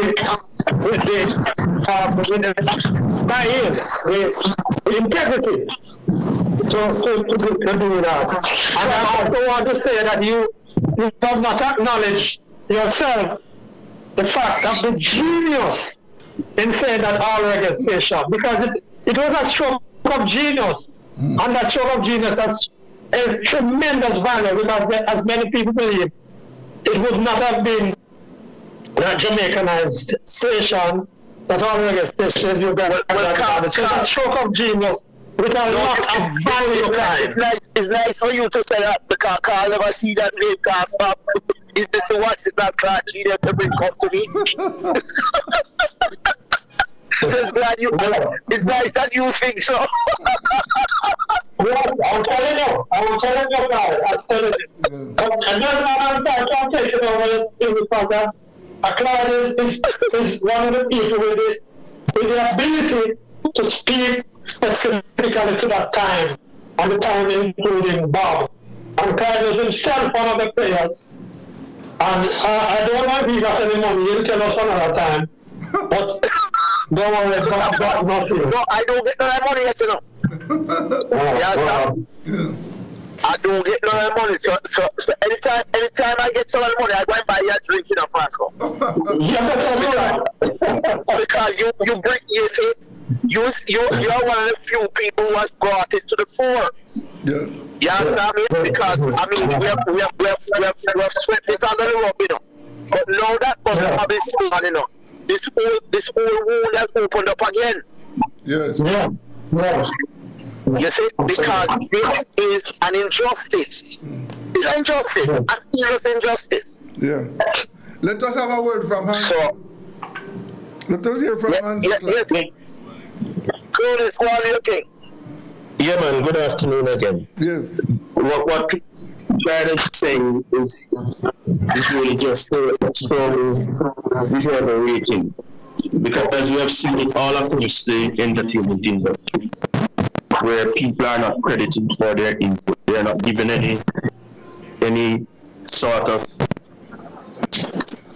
compensation for their thoughts and their ideas and their intellectual property. And it is so sad that is the case with IRFM being what it is now and with Bob Clark passing and not having been able to benefit in any tangible way from what he contributed to the founding of IRFM. Yes. I met Bob in 1993 when a fellow named Gerald Harmonious organized an interview for me. Yes. For me to be the correspondent with St. Catherine. I was really young at the time. I didn't know much about journalism, but I had admired I had admired radio personalities for a long time and fashioned myself after. But when I went to the interview, instead of me impressing Bob Clark, it was Bob who impressed me. Because here it was that I was sitting down with a man who had perfect command of the language. And when he was to read that, went through it and had a problem that many journalists know, many on-air journalists still have, which is what I call a trailing leg. Where they will say a word and the app comes at the end of the word.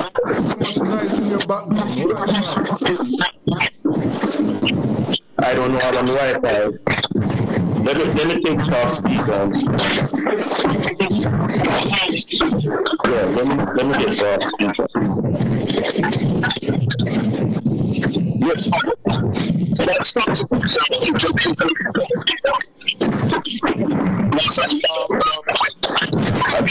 what's about memories?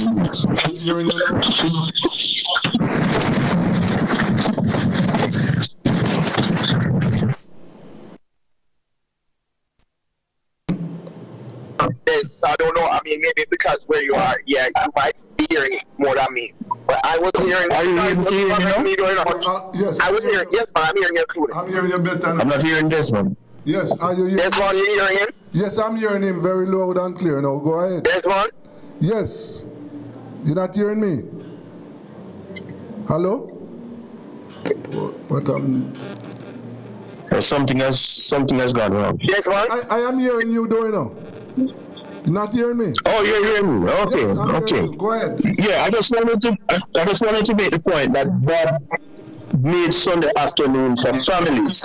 Yes. And what was a Sunday afternoon without memories?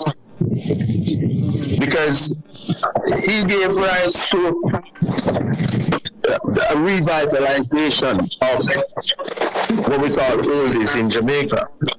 Playing all these genres from scratch to rock steady to reggae, and not only playing them, but coming up with the narrative that led to their creations, and highlighting many of the musicians and so on who were never given credit, who created some of the seminal work. And that contribution alone shall stand. You know, in the grand scheme of things, we'd hope that his estate at some point will be able to benefit, because IRFM is now a giant. And it is good to have people like Clyde McKenzie, who has first-hand information and can express it. And people can see the truth for what it is. And I hope that, Matty, that you will benefit as we keep on when this thing comes to a head. Because IRFM has given rise to so many similar themed and style stations across the globe, not just in Jamaica, but right across America, Canada, Europe. It is something that was created that many people dared and dreamed that they could do. And now they're doing it with the advancement of technology. Yes. But it is all fashioned on IRFM. Yes. And yes, still IRFM still leads the pack. So the contributions cannot be overstated. Yes, of course. And we will miss Bob Clark. He was still on radio and contributing, and I'm sure he would have wanted to go on longer. But time is the master and time knows best. So beautiful contribution. A beautiful tribute. Yeah, yeah. Beautiful. Yes. Gentlemen, thank you. You know, as you know, we this is something that we have not accepted. Although we say it regularly that, you know, death is sure, but death is something that we have not accepted because it is final. Because here goes Bob. Bob is gone. And as Clunis pointed out, he has left a legacy, everlasting legacy. And what we can do, those of us who are alive, and we urge others to build on Bob's legacy. Yes. Clyde, what is your final word? Well, I mean, after hearing all of this, I don't know what I would say. I mean, I'm overwhelmed. Yes. Because, you see, let me tell you something. It is when you step back and you look at the impact. And it is on occasions like these when you have to really review and analyze the contribution of a man like Bob, you know, on his passing, that you really are able to discern the real significance of this human being, you know, and what he has done. And again, I reiterate the point. To do all of this, create this giant as Andrew has pointed out, and then not to be appropriately compensated. Yes. Now,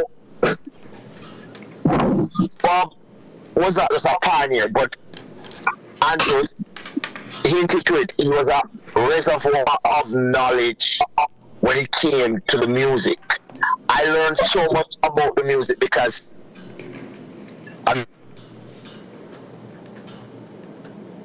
the music, you know, things that I would not have been able to glean firsthand.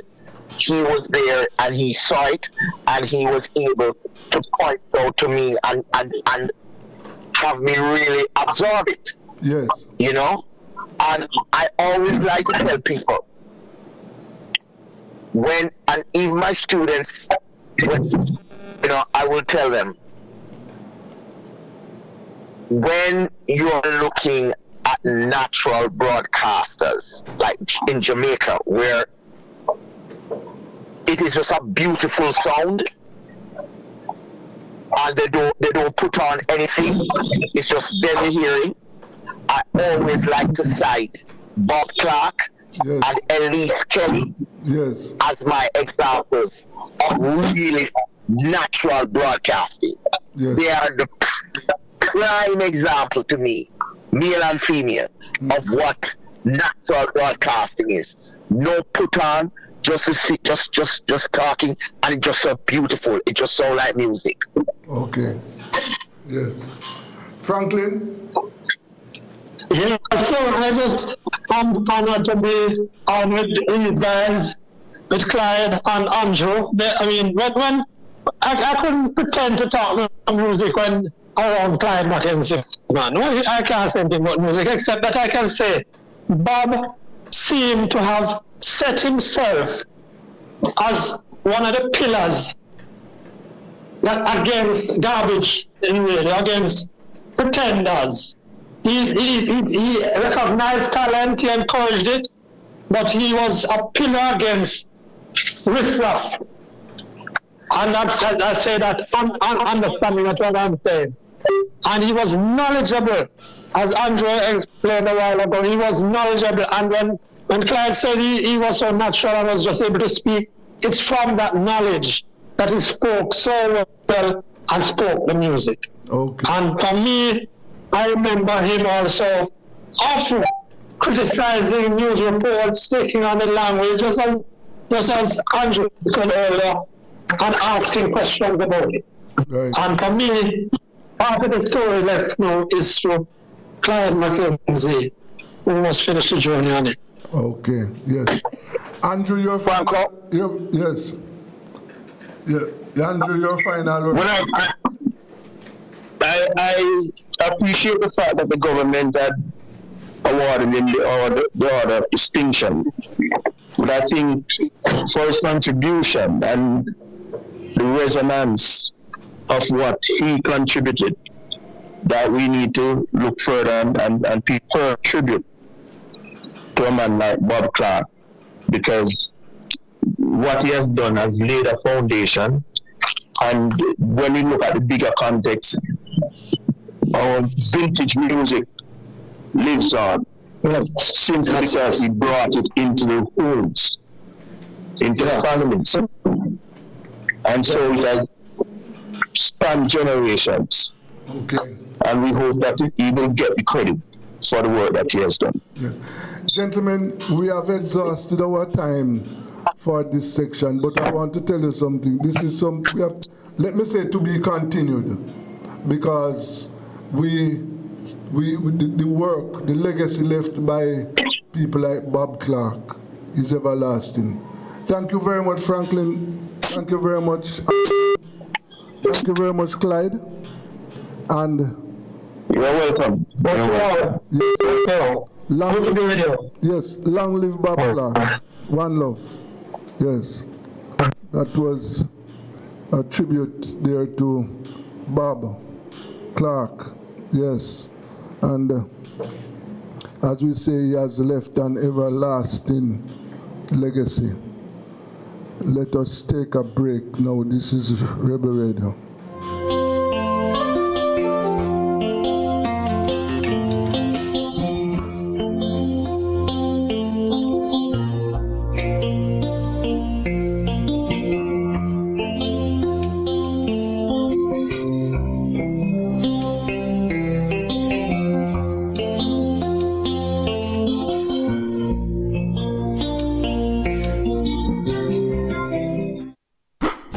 It's the Everybody Sale at New Budget Supplies. Do-it-yourself professionals and contractors. This is the sale for you. Lumber, steel, dress and form ply, water tanks, pumps, PVC pipes and fittings, toilets, bathtubs, vanities and basins, windows, paint, doors, floor and wall tiles, thin sets and grout. Up to 20% off selected items. 195 Hagleyburg Road. Telephone 923-4560. New Budget Supplies. Always the best prices. Tools, hardware, and supplies is turning up the heat this summer with their super saving summer sale.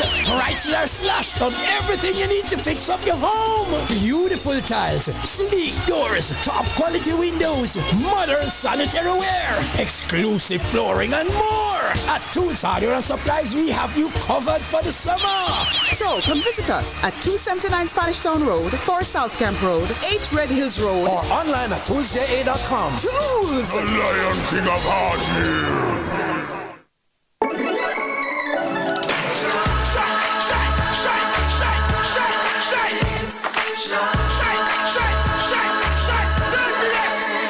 Oh, Jamaica eyes were built with fire, passion and vibes, and through it all there's a glow inside. Let's keep our shine alive. From the market to the factory floors, from the hillside green to golden shores. We're reaching heights, our energy that lights the sky. JPS, power in what matters.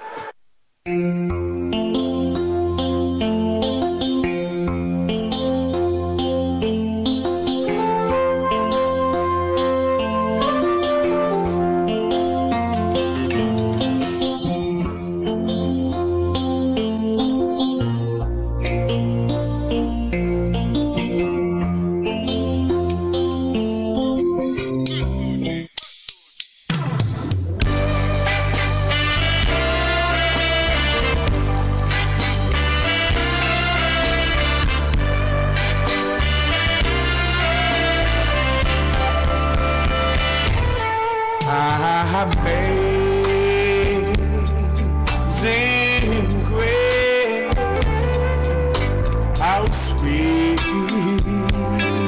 sweet the sound that saved a wretch like me.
with the sound that says, always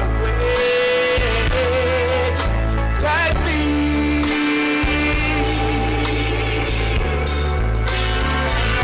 I was lost,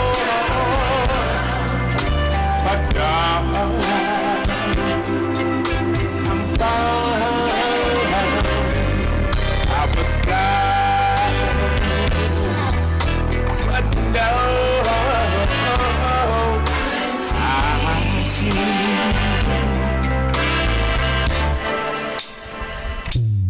Through many dangers, joy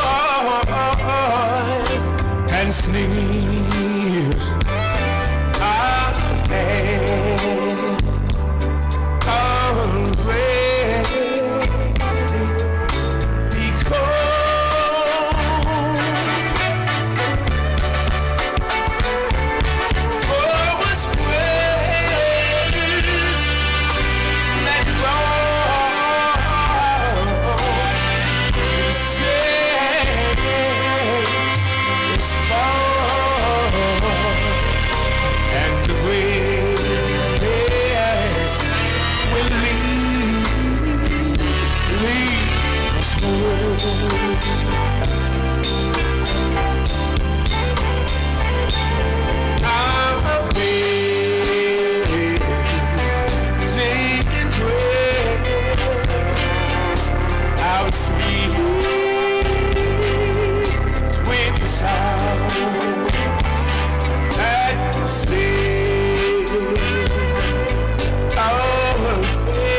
I see.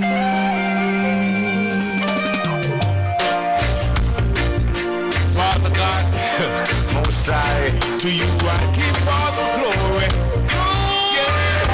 Yeah. Be not dismayed, whatever betide, God will take care of you. Beneath His wings of love apart, God will take care of you. God will take care of you through every day, all the way. Mercy! He will take care of you. God will take care of you. No matter what may be the test, God will take care of you. Lean everyone about the Lord, and He will take care of you. Mercy, God will take care of you through every day, all the way. He will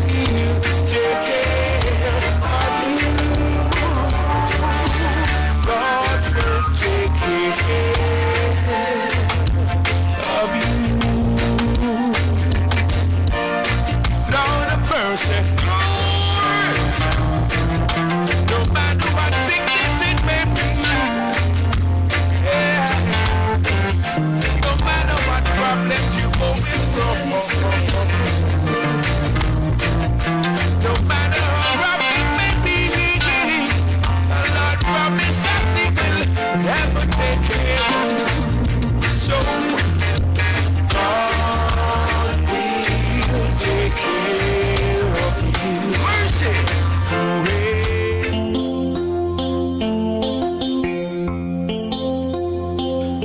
Yes, welcome back to Rebel Radio. Yes, and it's time for food security. And we'll have our first meeting of our Caribbean Farmers Group for the year 26. Good afternoon, colleagues. Good afternoon. Yes, welcome. I see we have Mr. Paul, Dr. Thomas, Sister Maureen is here, Carl, Mr. Smith, and Mr. Enos. Good afternoon, gentlemen. Yes. Good afternoon. So prosperous 26, and success to all members. So let us. What are some of the? Well, we know that our first priority this year, the number one item on our agenda, is for us to formalize. It is for us. Hello? Let me make a statement here. Yes, go ahead. I spent 2 days before Christmas with Dr. Thomas and Mr. Everly Parks and Mr. Cottrell, because I wanted to compliment them on their stay in the Bahamas, which enabled us to develop our Bahamas Agriculture and Marine Science Institute. And the Jamaican technology was very critical to the development of that institute. And sad to say, Dr. Thomas, the institute went into a downward slide since the departure of you and your colleagues. And I felt duty bound to really come to Jamaica and express my appreciation for the work you've done, the work you guys did in our country. Okay. Thank you, Godfrey. Thank you. It's nice that you acknowledge this publicly for the other people in the Caribbean to know that the seminal role that we play, guided by you and your vision. Yes, that is very good news. Yes. So as I was making the point that the number one item on our agenda this year is for us to formalize the Caribbean Farmers Group. And last year we formed a subcommittee, including myself and three of us, Mr. Rampasad, and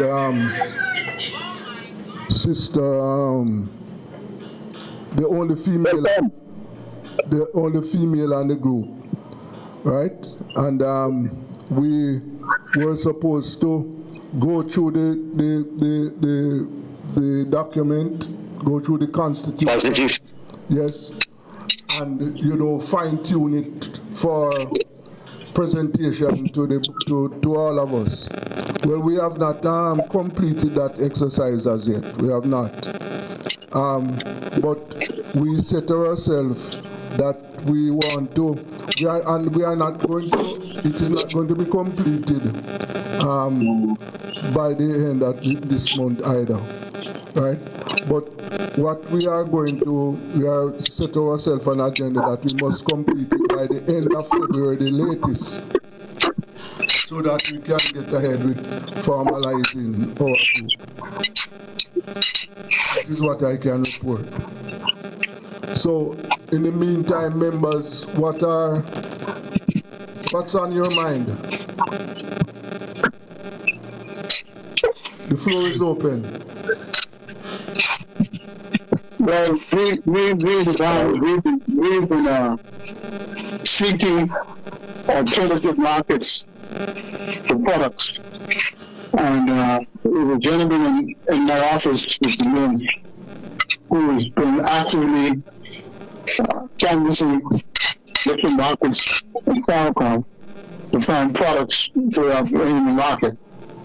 Because we feel like if we can meet our needs from the region, that is a plus for us and the region because of a new finding alternative market in the ground for regional products.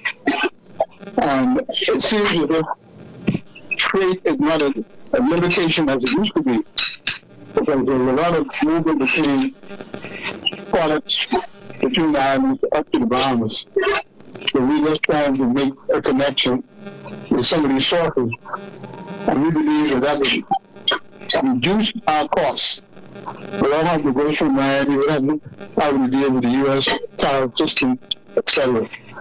So I think that's a plus for the region because we see the Bahamas as a very, very huge market, and we can provide that kind of U.S. dollars, because our dollar is equivalent to the U.S. dollar to the rest of the region.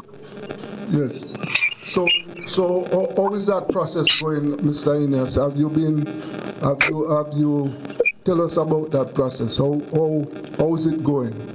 Are you successful? Well, as a result of the Caribbean Week of Agriculture, a number of contacts were made with different islands in the region, and since the CWA, Mr. Milne has been in direct contact with many islands, St. Lucia, St. Vincent, Grenada,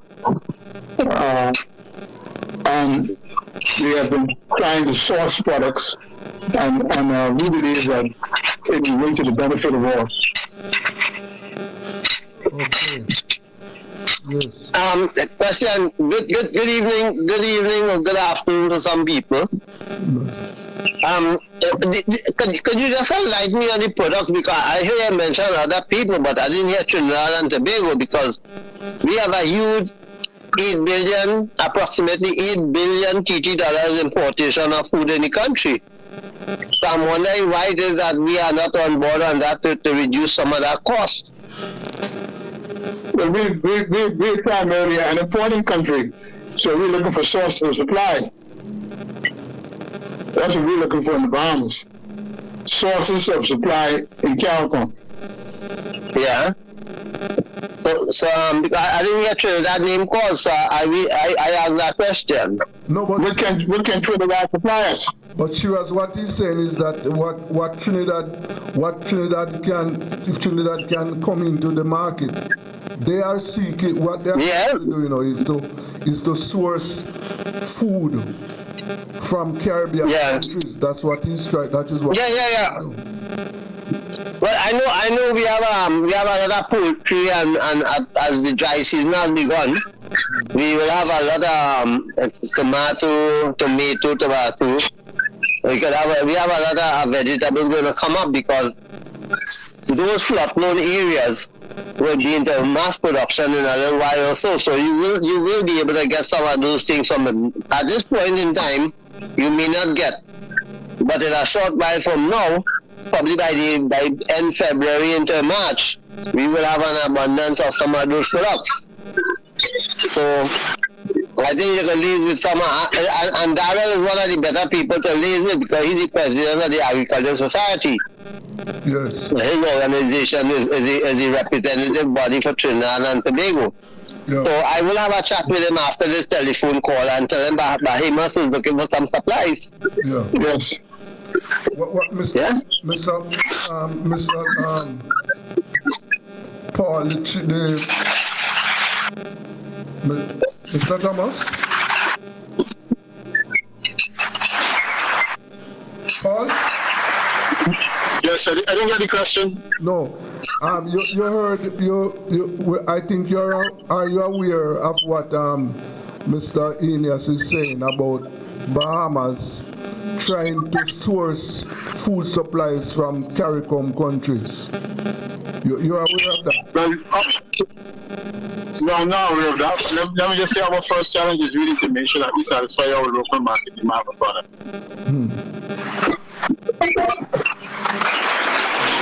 You know, Mr. Paul, several years ago, we used to get chicken from Chickmont. A fellow by the name of Jeffrey Goddard, remember him? I remember Jeff Goddard, but Jeff Goddard is retired now. Yeah, but he used to supply poultry up in the Bahamas. Okay. What I can say to you, though, is that I know that I think this year there's going to be tremendous expansion of the poultry industry in Barbados.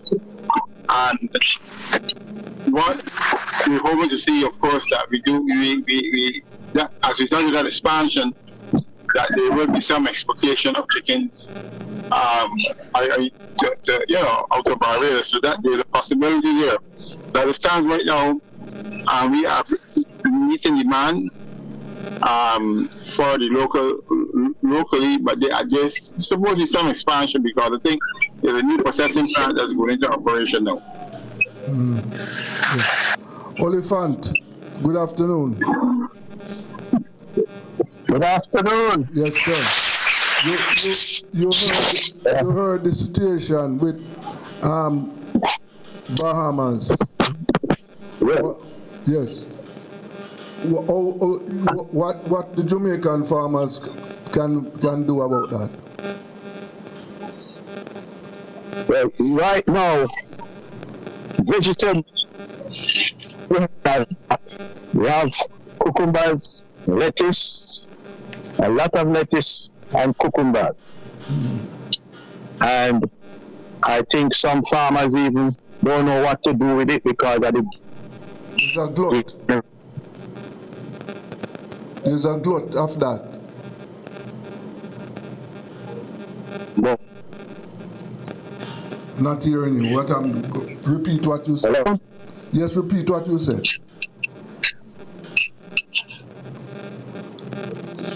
Oliphant, what? Are you there?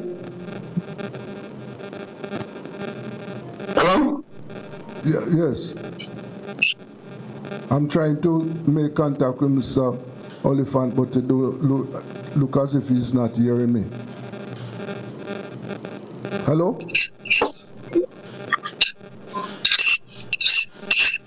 Shiraz, are you hearing me? Yeah, I'm hearing you. Okay. Mr. Paul, are you hearing me? You're loud and clear. Okay. Oliphant, are you there now? What I can tell you, Desmond, yes. Mr. Desmond. Yes.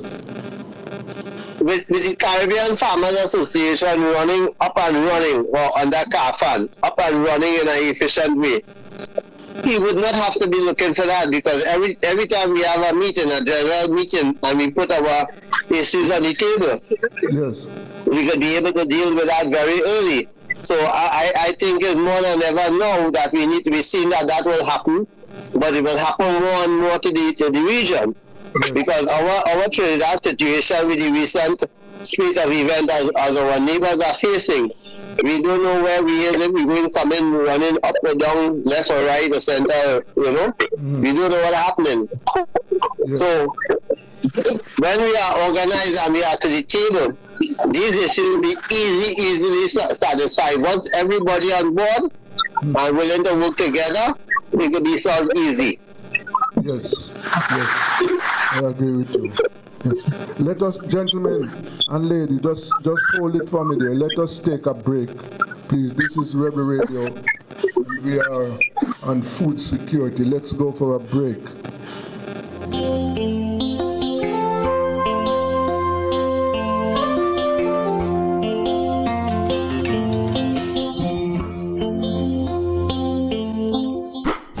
It's the Everybody Sale at New Budget Supplies. Do-it-yourself professionals and contractors. This is the sale for you. Lumber, steel, dress and form ply, water tanks, pumps, PVC pipes and fittings, toilets, bathtubs, vanities and basins, windows, paint, doors, floor and wall tiles, thin sets and grout. Up to 20% off selected items. 195 Hagleyburg Road. Telephone 923-4560. New Budget Supplies. Always the best prices.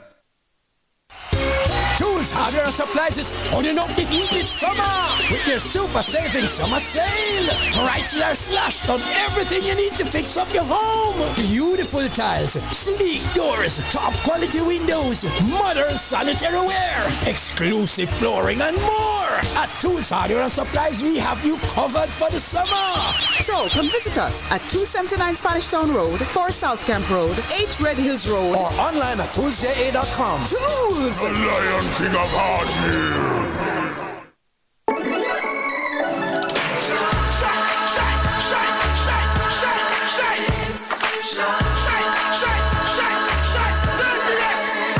Oh, Jamaica, eyes were built with fire, passion and vibes, and through it all, there's a glow inside. Let's keep our shine alive. From the market to the factory floors, from the hillside green to golden shores. We're reaching heights, energy that lights the sky. JPS, powering what matters.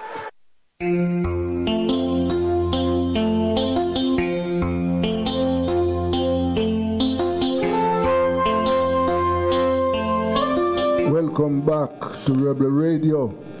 We are on food security, talking with our Caribbean colleagues. Yes, so as Shiraz pointed out, that our priority right now is to get our association up and running. Sister Maureen? Yes. Yeah. Mm-hmm. Okay. As I indicated earlier on, that we have to set ourselves by the end of to get our program, complete our program by the end of February, so that we can formalize our organization. So. Yes, and I must confess, I've been traveling. I've been out all of January, and my apologies. But yes, I'll definitely work with the group to ensure that we meet that deadline. You have my commitment on that. Mm-hmm. Yes, definitely. We know that because as the situation exists now in Bahamas, we in the CARICOM region, we are the ones who are supposed to fill that gap there. We supposed to, and just like after Hurricane Melissa, that we had to import food, vegetables and other food, and I know that we should be able to, we want to put ourselves in a position that when we in CARICOM, the farmers in CARICOM, we are the ones who are supposed to fill these markets. That is what we want to do.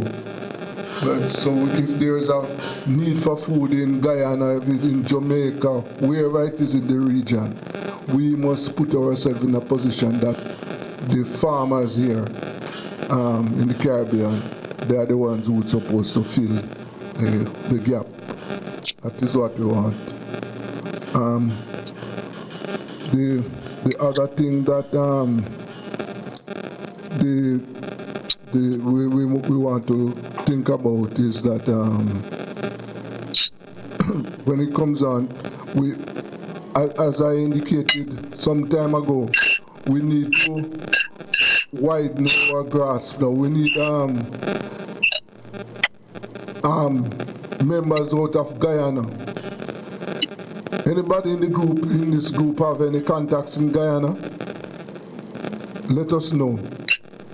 Our contacts anywhere in the Caribbean, let us know. Let us bring in, we want to widen and strengthen our group. So If you have contacts, just let us know and get us in contact with them.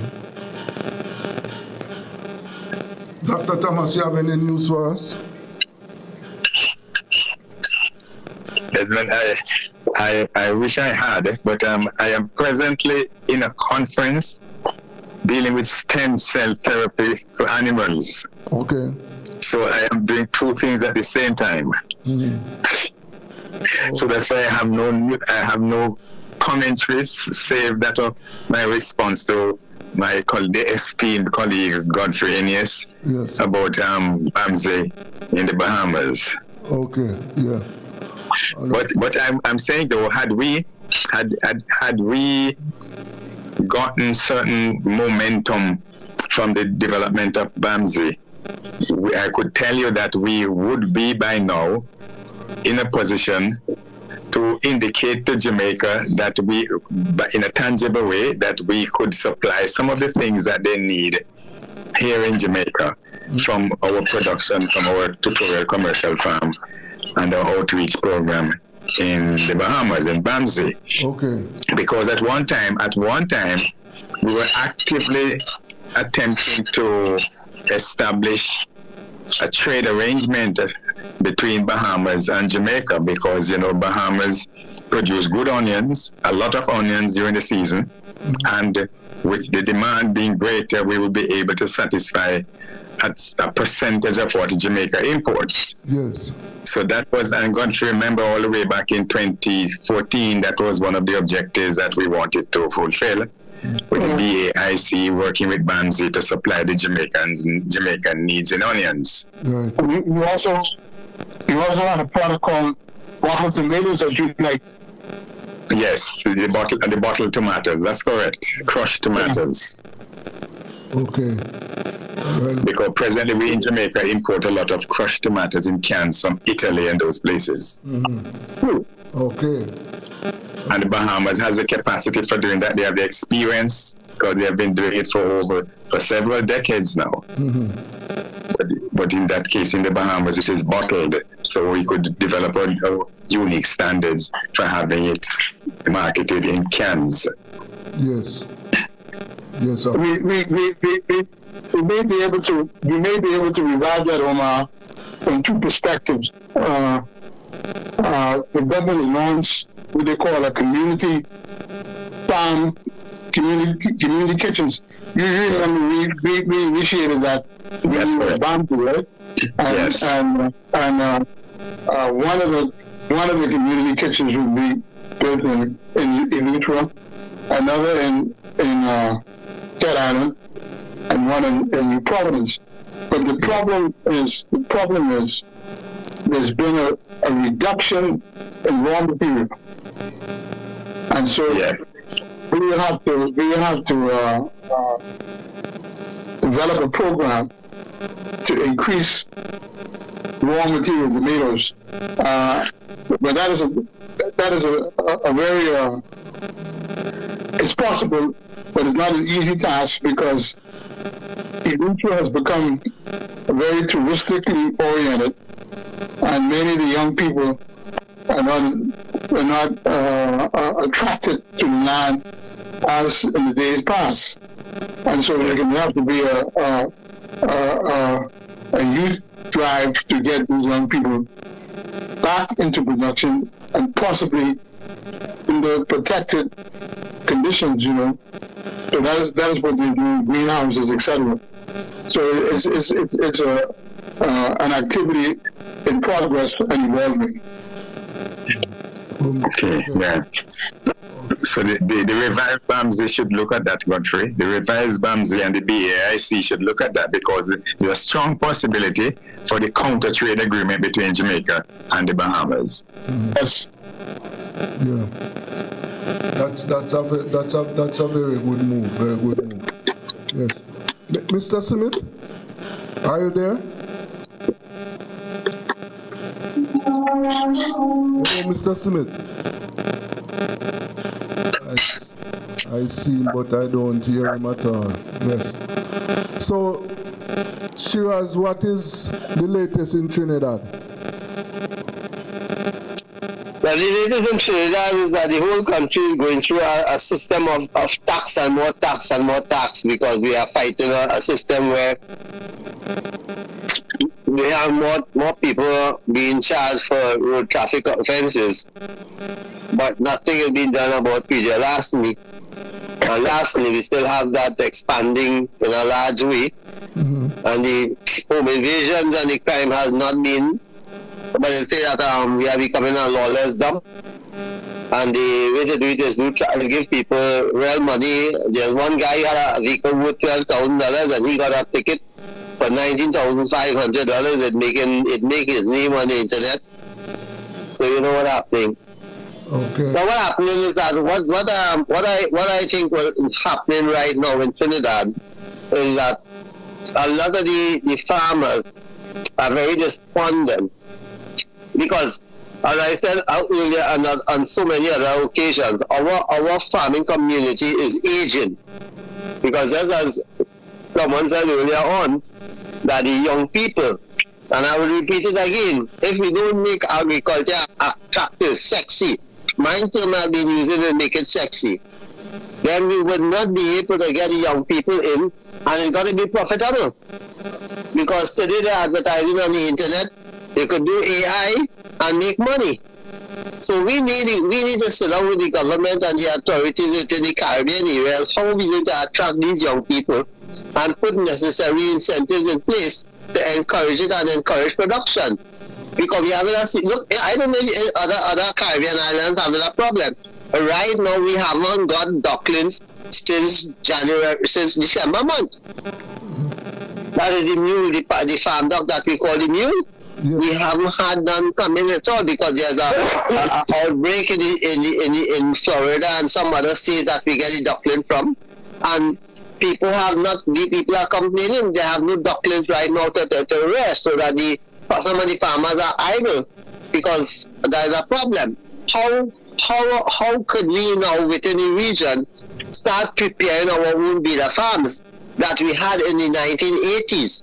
Because Barbados at one point in time, we in Trinidad in 1985, we stopped producing breeder eggs, duck eggs, and broiler chickens and so on, and layers. Because it was cheaper at that time to go and bring it in because globalization took place. Now we have a problem. And are we willing to take the bull by the horn and say, look, it's becoming more and more difficult. It's costing us much more with the US dollar. The US dollar is becoming more scarce. Why don't we deal with it? Because we need the government assistance in establishing these supported business that we can produce our own eggs within the region. Okay. Yes. Definitely. We need, and that is why we know we have to get our association going, because we need to do whatever we can to revive agriculture, to put life in agriculture in the Caribbean, because we are facing a situation where the farming community, and I think this is something that might be regional. The farming community in the region is aging, and the young people are not going into agriculture, right? So that is something that we must address, because we don't want a situation, we don't want to end up as a region where we are importing all the food we eat. We don't want that to happen. And unless we make some effort, we could end up in that direction, and it is not good at all. Not a good situation for us. No. Yes. I was trying to get the attention of Mr. Smith. Are you there, Mr. Smith? Yes, I am. Okay, yes. I may have to slip away in 15 minutes. I have a profession coming by me. All right. So, what you have any news for us? Not really. I guess Mercedes might wish to mention that we had a technical delegation at Tuskegee Institute last week, so we're looking to form a memorandum of understanding with them. You would be aware that they have an outstanding agricultural college and veterinary medicine school in particular. So in the fullness of time, I'm sure we'll have more information to share. Mr. Smith. Yes, sir. Yes, sir. You should enlighten them on some of the technologies we come. Yes. One is really now using AI and drones to manage the crop, to determine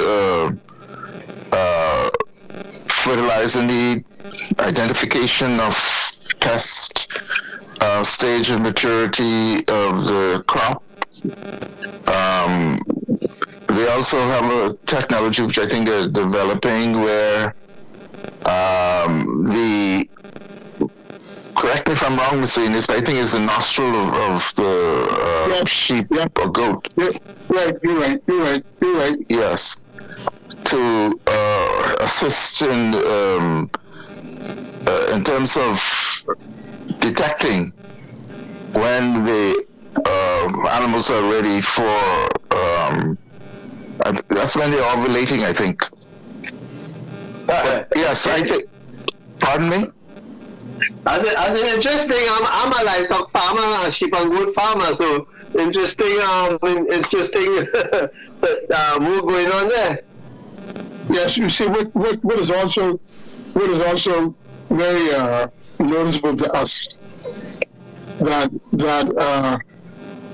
there's this cross-fertilization of technology and discipline.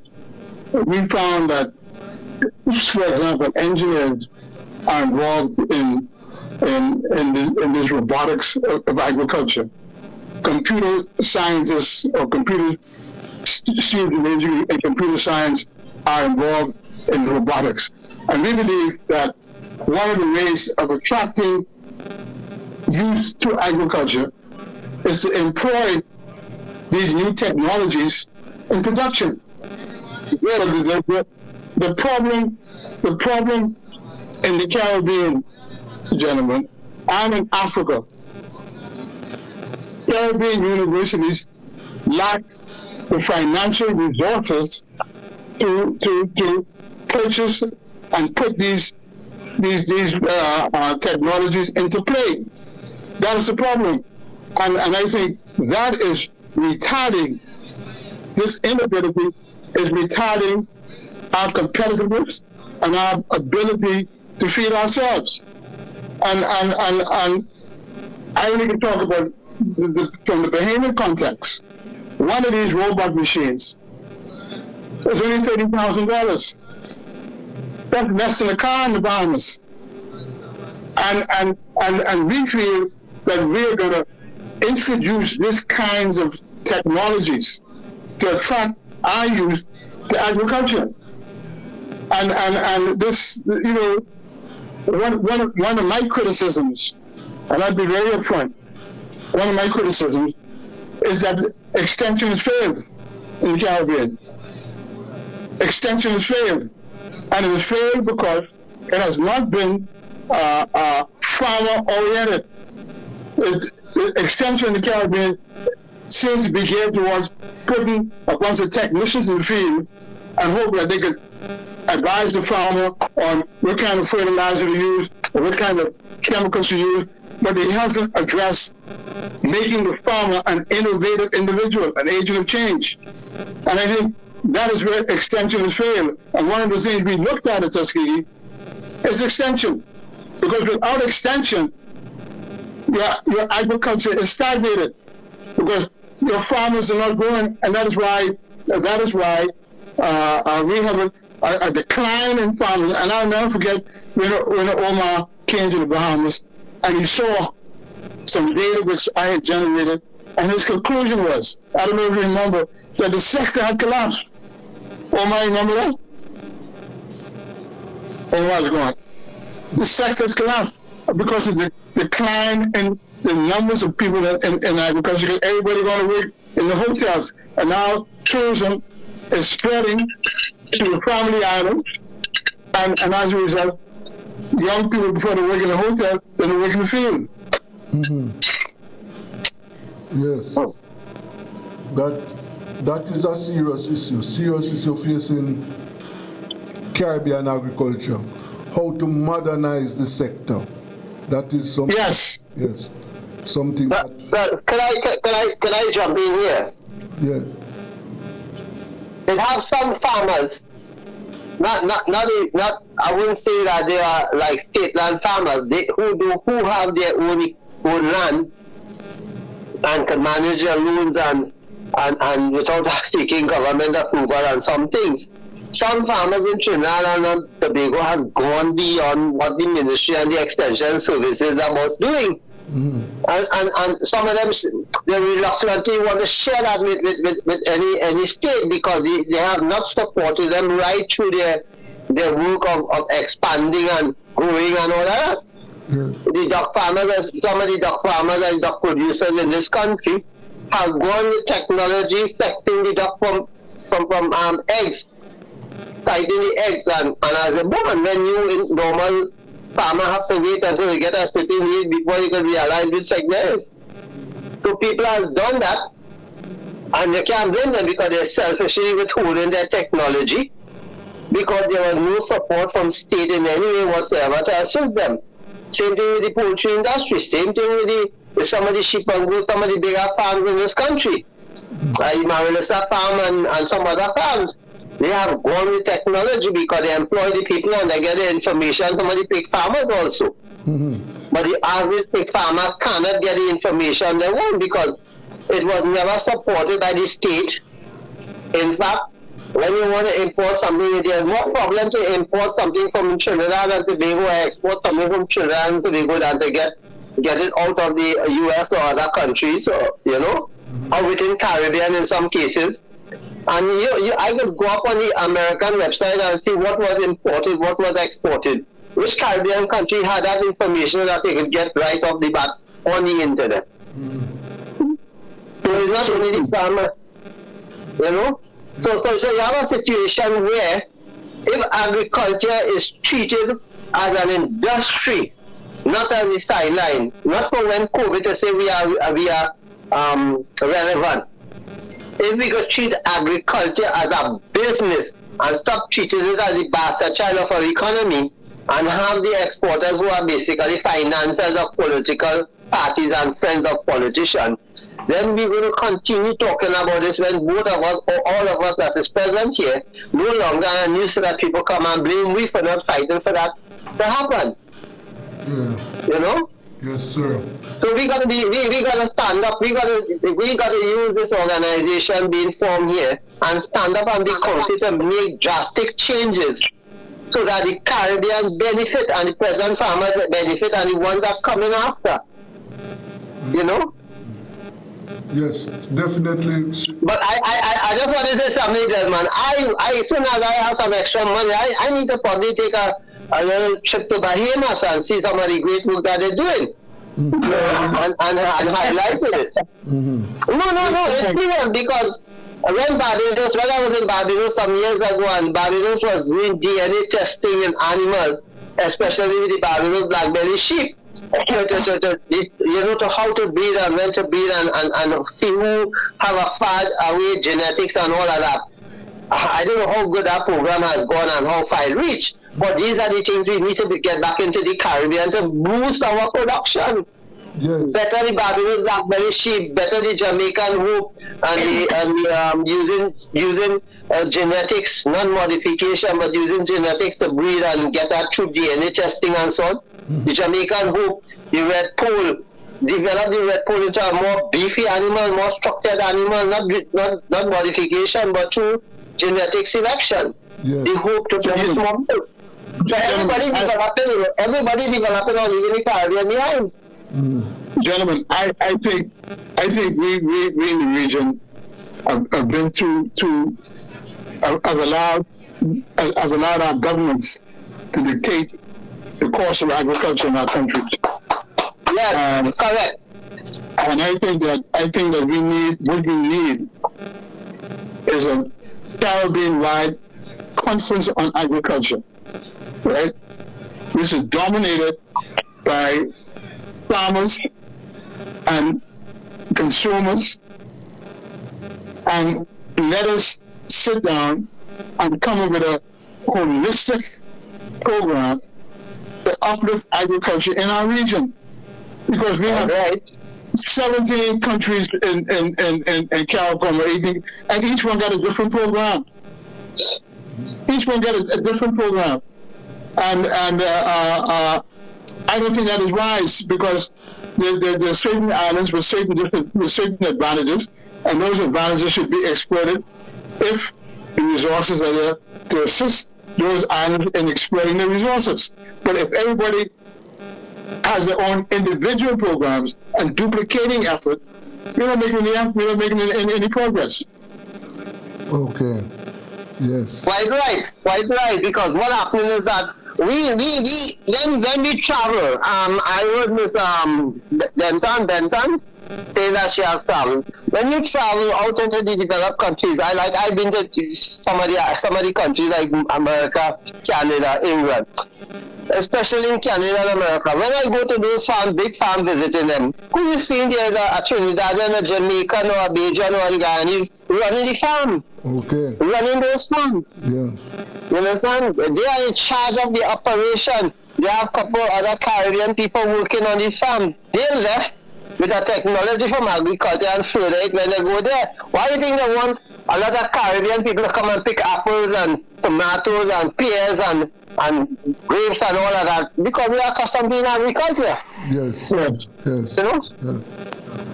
Well, so we got to be very serious about how we're going to take the bull by the horn, excuse the language.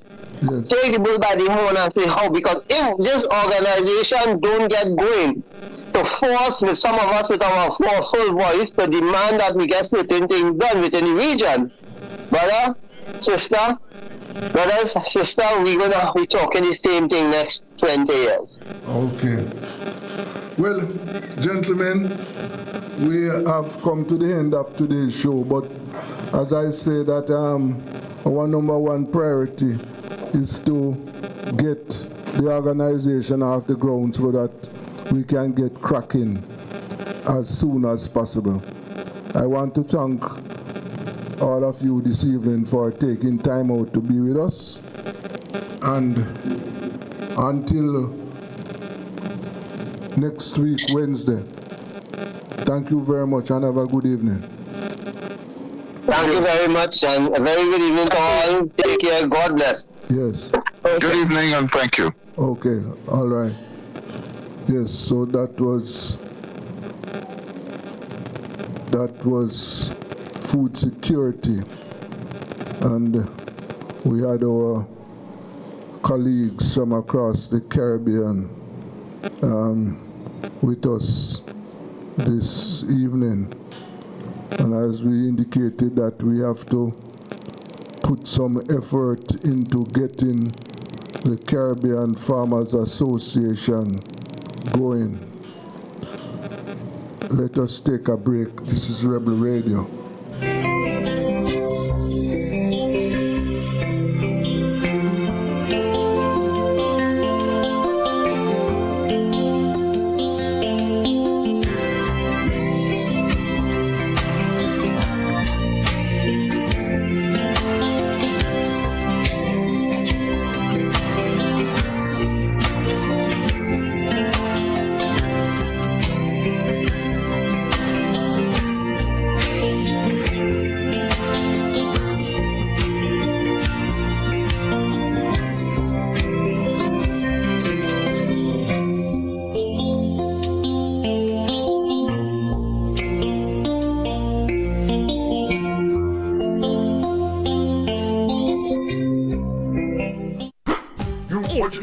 everybody sale at New Budget Supplies.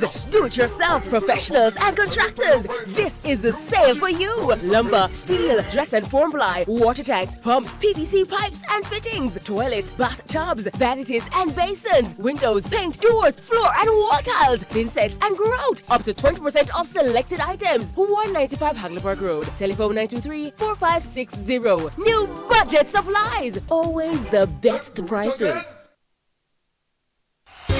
Tools, hardware, and supplies is turning up the heat this summer with their super saving summer sale. Prices are slashed on everything you need to fix up your home. Beautiful tiles, sleek doors, top quality windows, modern sanitary ware, exclusive flooring, and more. At Tools, hardware, and supplies, we have you covered for the summer.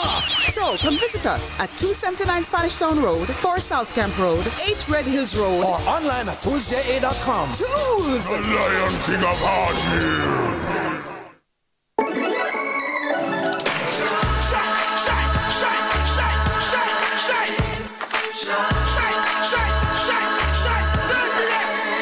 Oh, Jamaica rise, we're built with fire, passion and vibes, and through it all there's a glow inside. Let's keep our shine alive. From the market to the factory floors, from the hillside green to golden shores, we're reaching heights, our energy that lights the sky. JPS, powering what matters.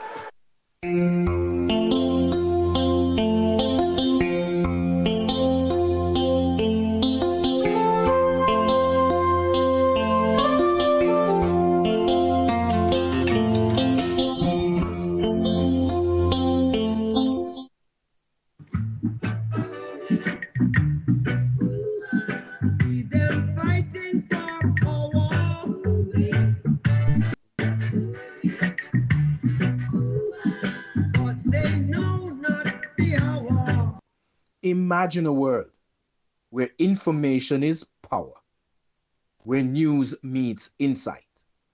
This is Eyes on the World, your personal lens. We are watching with you. Stay informed, stay curious, get the world's stories reported to you. Eyes on the World, your perspective.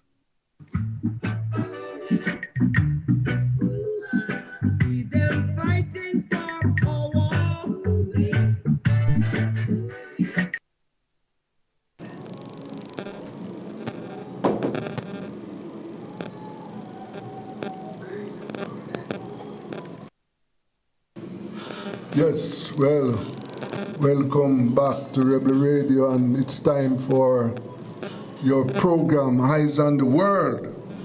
Yes, and this is where we take time now to show you some of what is happening around the world. Yes, very interesting times we are living in. Take a look at some of these events.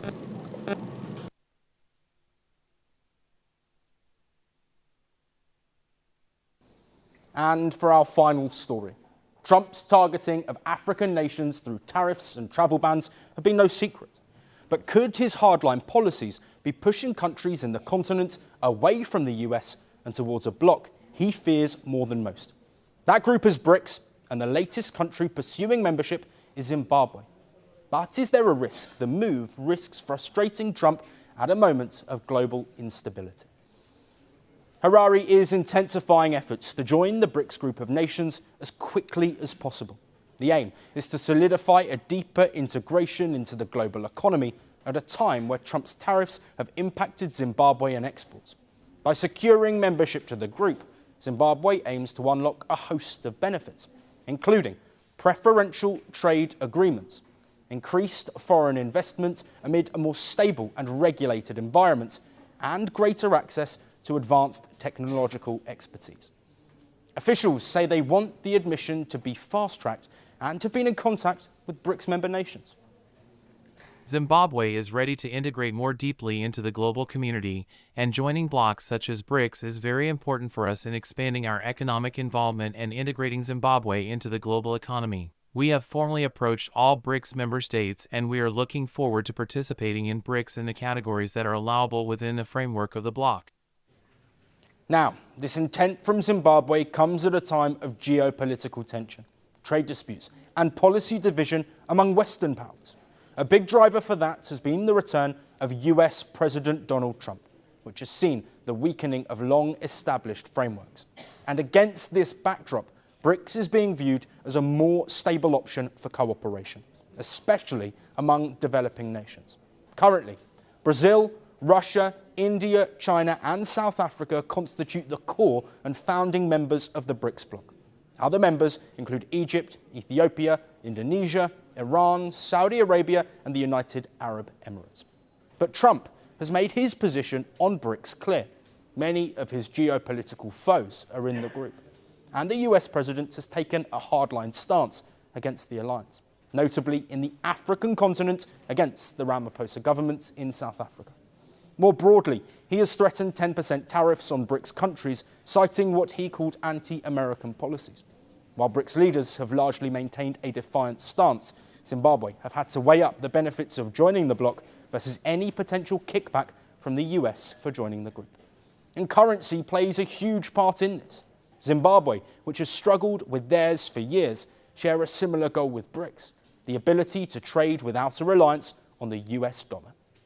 Harare has implemented a foreign exchange buffer to phase out widespread use of the dollar within just 3 years. BRICS has talked about a unified currency to counter the US dollar for years. Leading BRICS member China has also looked to Africa as a proving ground for internationalizing the yuan, and Zimbabwe has attracted hundreds of Chinese investors in infrastructure and mining projects in the country. This all signals a step away from Western and notably US influence in Africa. So, Zimbabwe is looking to join BRICS at the earliest opportunity, strengthening their position amid global instability. Benefits to trade that could counter US tariff action. But Trump will be watching, and his response could influence Zimbabwe in the short term, even if the BRICS move comes at the speed Harare wants. The world doesn't fit in boxes, so why should your news? From battlefields to negotiation tables, from internet outrage to real-world injustice. The conversations everyone is having and the ones they're avoiding. It's the same show, but this new year, First Post America gets a new look. I'm Kerry Johnston, and this is First Post America.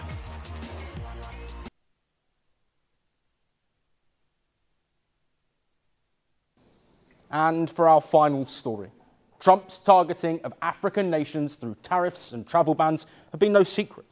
But could his hardline policies be... Venezuela has had enough of US orders, the country's interim president told oil workers on Sunday. The South American nation has been under pressure to open its petroleum sector to US investment since Washington captured former leader Nicolas Maduro earlier this month.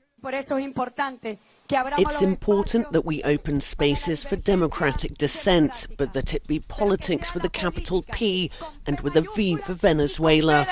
Enough of Washington's orders to politicians in Venezuela. May Venezuelan politics be the one to resolve our differences and our internal conflicts. Enough of foreign powers. This republic has paid a very high price for having to face the consequences of fascism and extremism in our country. Meanwhile, the families of hundreds of people still being held in Venezuelan prisons are calling for their release. After Maduro's capture, the Venezuelan government offered to release a significant number of prisoners that rights groups say are being detained for their political views. Rodriguez says that more than 600 people have already been set free, but relatives are demanding more transparency in the process. I'm in front of the former US Embassy in Tehran, a place that symbolizes the complicated and hostile relations between the two countries.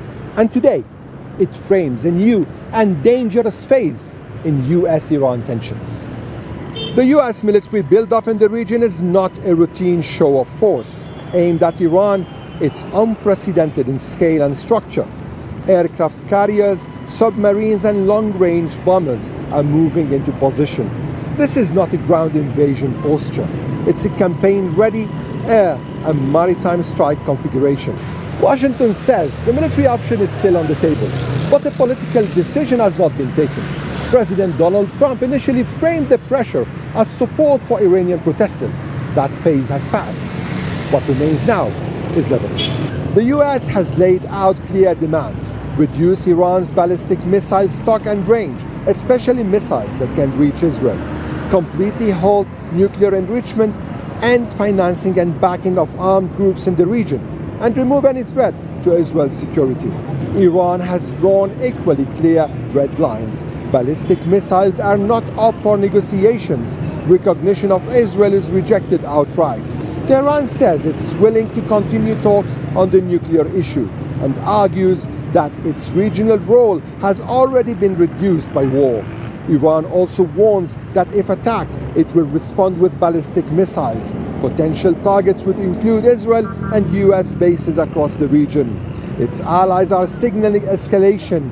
Armed groups in Iraq say they will join the fight if Iran is attacked. The Houthis in Yemen have issued similar warnings. In Lebanon, Hezbollah said in any war against Iran, it will be on Iran's side, but didn't reveal whether it's going to fight. In a message on X, Iran's supreme leader Ayatollah Ali Khamenei threatened Trump the same fate as Pharaoh and Nimrud, who fell when they were at the peak of their hubris. It is a reminder of how Tehran frames this confrontation as resistance, not concession. Trump holds the leverage of overwhelming military power. Tehran holds leverage of turning the region into chaos if war breaks out. Between them, diplomacy is trying to buy time. Regional mediators from the Gulf and beyond are working quietly. They are trying to produce a framework, even a minimal one, to step back from the edge. The decisive question now is not who can strike harder. It's whether anyone can define an end game before escalation defines it for the entire region and maybe beyond. Ali Hashem, Al Jazeera, Tehran. Don't miss out. Get a full picture. Subscribe to Al Jazeera for reliable news, expert insight. Like, share, stay ahead. Meanwhile, Israeli Prime Minister Benjamin Netanyahu spoke tonight and declared that a Palestinian state in Gaza will not happen. We can cross now to our correspondent in Jerusalem, Noga Tarnopolsky. Noga, can you tell us more about what Netanyahu had to say this evening? Yes, it was a rare press conference by the Prime Minister, and he was defiant as always. The Prime Minister said there will never be a Palestinian state in the Gaza Strip. He always says that there will never be a Palestinian state in the West Bank, so that covers all Palestinian territories. He said that Israel would move ahead with this crucial opening of the Rafah border crossing that's already been announced by Palestinian authorities and confirmed by the United States. But he said that Israel had agreed to this only on the condition that Israel was the security force that would check everybody and everything going in and out. It's not clear that that actually will happen or can happen. He did not talk about redeploying Israeli troops to the perimeter of the Gaza Strip, which is necessary for the completion of phase 2. Instead, yes. Well, as part of our coverage this evening on Eyes on the World, we are going to take a look at what is happening in the Caribbean. You know, in Barbados, the Prime Minister announced a snap election there, and that is going to be held next month. And, you know, one of the things that has happened that the existing party, for the two last elections, the existing party, the incumbent party, has won all the seats in Barbados, 30 seats, and the incumbent party has won all of them on the two last elections, and the indications are that this might be repeated. I have with me senior Caribbean journalist Earl Bosque, and Earl is going to tell us about the political climate in Barbados. Good evening, Earl. How are you today? Oh, I'm fine. Glad to be with you and to share with your listeners whatever I can. Yes. So, Earl, it appears as if the incumbent party is set to take all the seats again?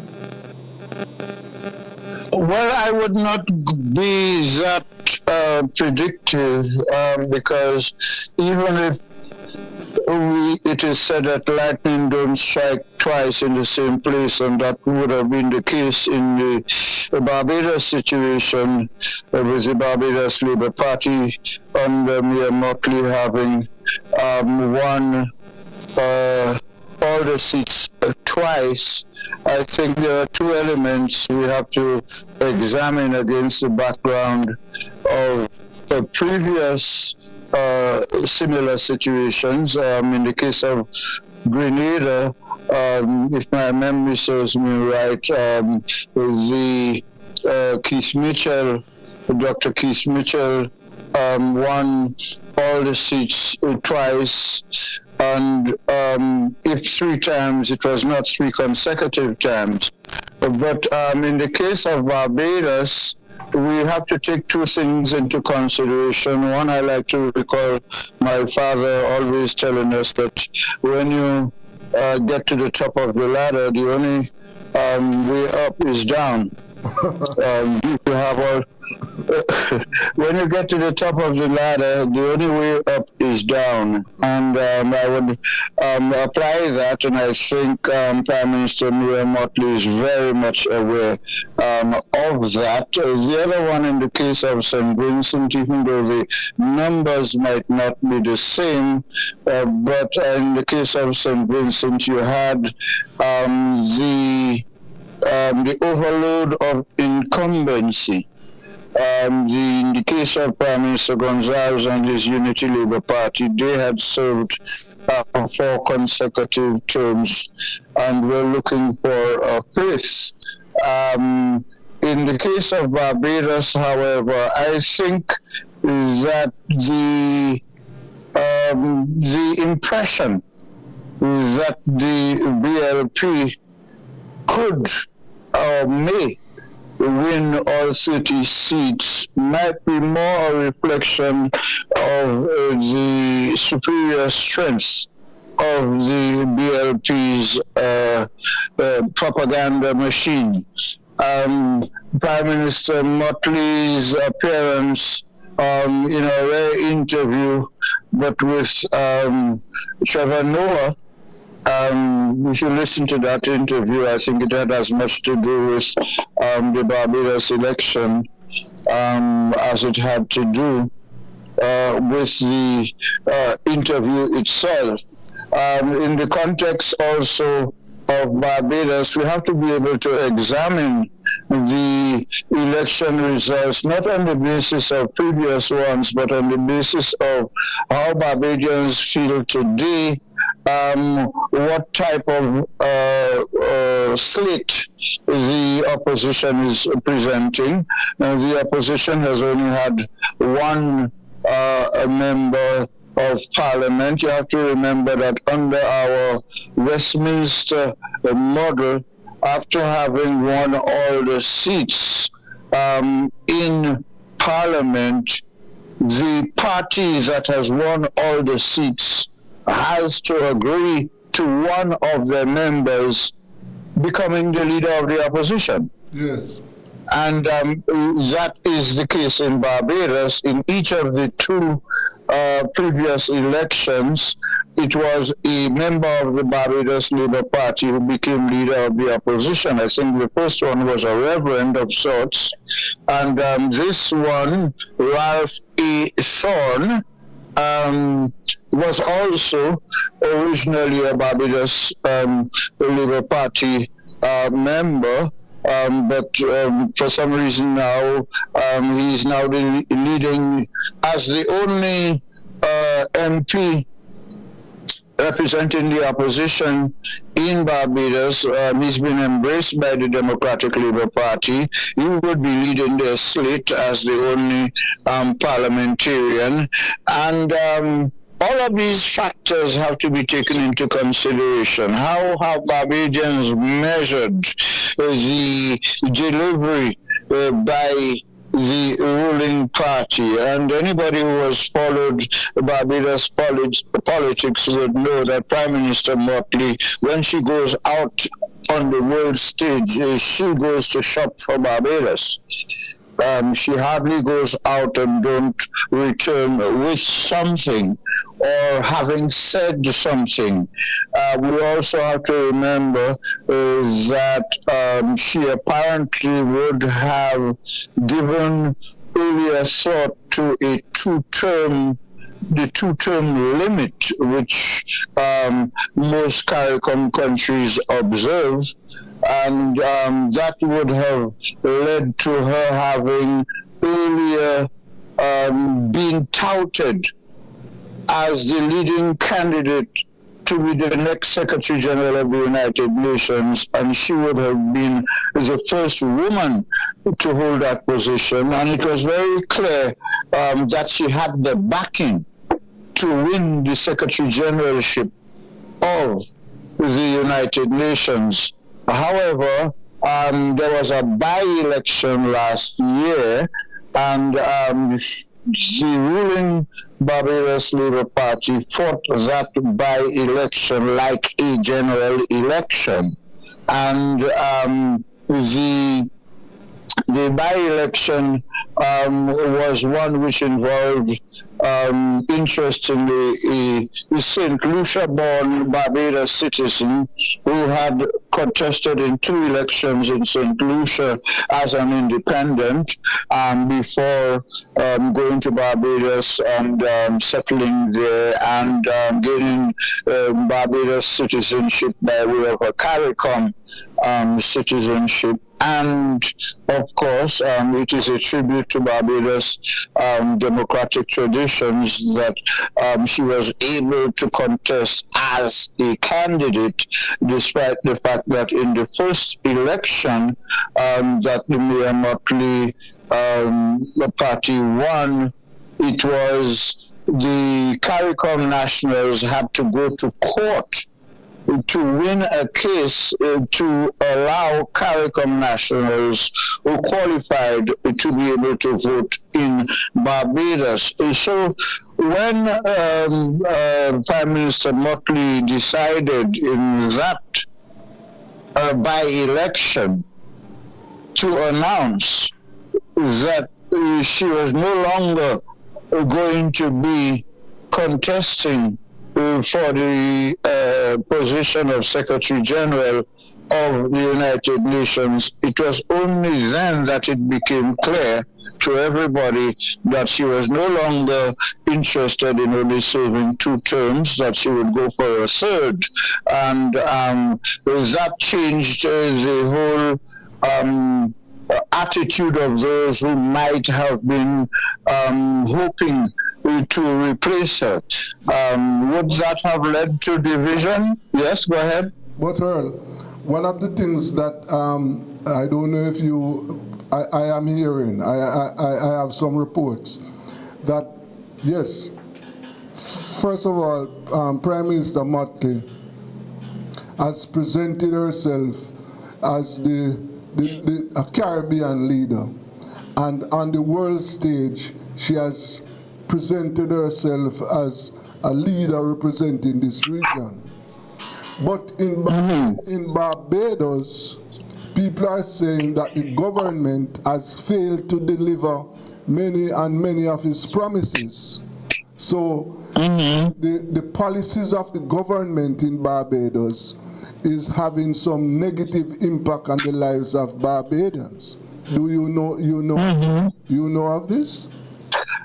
Well, this is what I was suggesting when I said that we have to measure the assessments of Barbados not from a long distance, but on the basis of things like how people feel about the government, how people feel about being able to survive in the current regional and international situation, because anybody following the press would see that there are indeed expressions of genuine grievances that could lend to indications that people are wondering to what extent they should have the ruling party winning all the seats for a third term. And when we say that, does that mean that that assessment, does it include the present leader of the opposition winning his seat again? Or does it mean that he will lose his seat, in which case the BLP would have to again appoint somebody? So we are not unknown in the Caribbean for being not only the first at doing strange things in our politics, but also being able to be very creative in how our politicians get around addressing issues. And I think the fact that Prime Minister Motley gave up on the two-term limit and decided to run and decided to call a snap election with little time, like was the case in St. Lucia, where the election was in a 21 days window, 1 year in advance.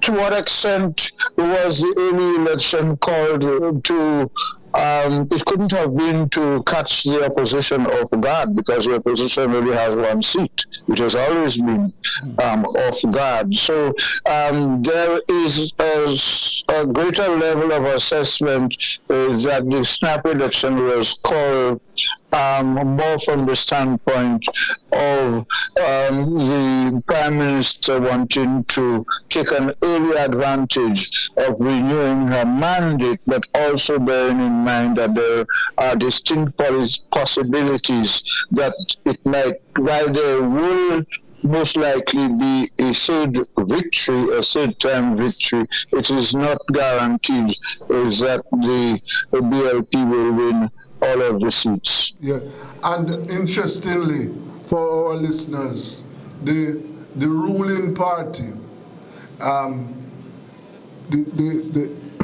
been in power for 2 terms. Now, what has happened in Barbados? What has happened to Harold Barrow, the late Harold Barrow's party? That party seems to have it has died. Well, parties don't die because it is still there, and I can forecast that the DLP in this election will win more votes, not necessarily seats. I can't say about the seats for sure, but will win more votes than it did in the last election. One of Prime Minister Motley's oratorial skills and one of the benefits of that is that while Errol Barrow was associated with the Democratic Labour Party, the Barbados Labour Party of Grantley Adams, who fought Errol Barrow, is today much more of a louder proponent of the politics of Errol Barrow than his own party. And we have to be careful here. It is not a case of mere motley Andrew BLP stealing Barrow's thunder from his party, because Barrow in the context of Barbados has to be seen as a national figure. Yes. And not just a party leader. So by defending and promoting Barrow, she is having a double whammy there of, on the one hand, promoting a national leader, but on the other hand, being seen and heard by the opposition to be saying things about their leader that they probably aren't hearing sufficiently from their own. Yes, yes. Well, let us see what is going to happen, Earl. From all indications, the incumbent party, Barbados Labour Party, seems to be very strong, and the Prime Minister is confident. So let us see what is going to happen in February. Before we go, I just wanted to share a little historical anecdote with you on the question of parties winning all seats. It goes back to the early 1960s in St. Vincent and the Grenadines, still a British colony, but all seats were won by Ebenezer Joshua, who was the chief minister at the time. And like I said earlier, under the law, when you win all the seats, you have to appoint an opposition leader from your side. Well, in the case of Ebenezer Joshua, it was a world record. He appointed as opposition leader his dear wife, who was also a candidate, who won her seat and who was from Grenada.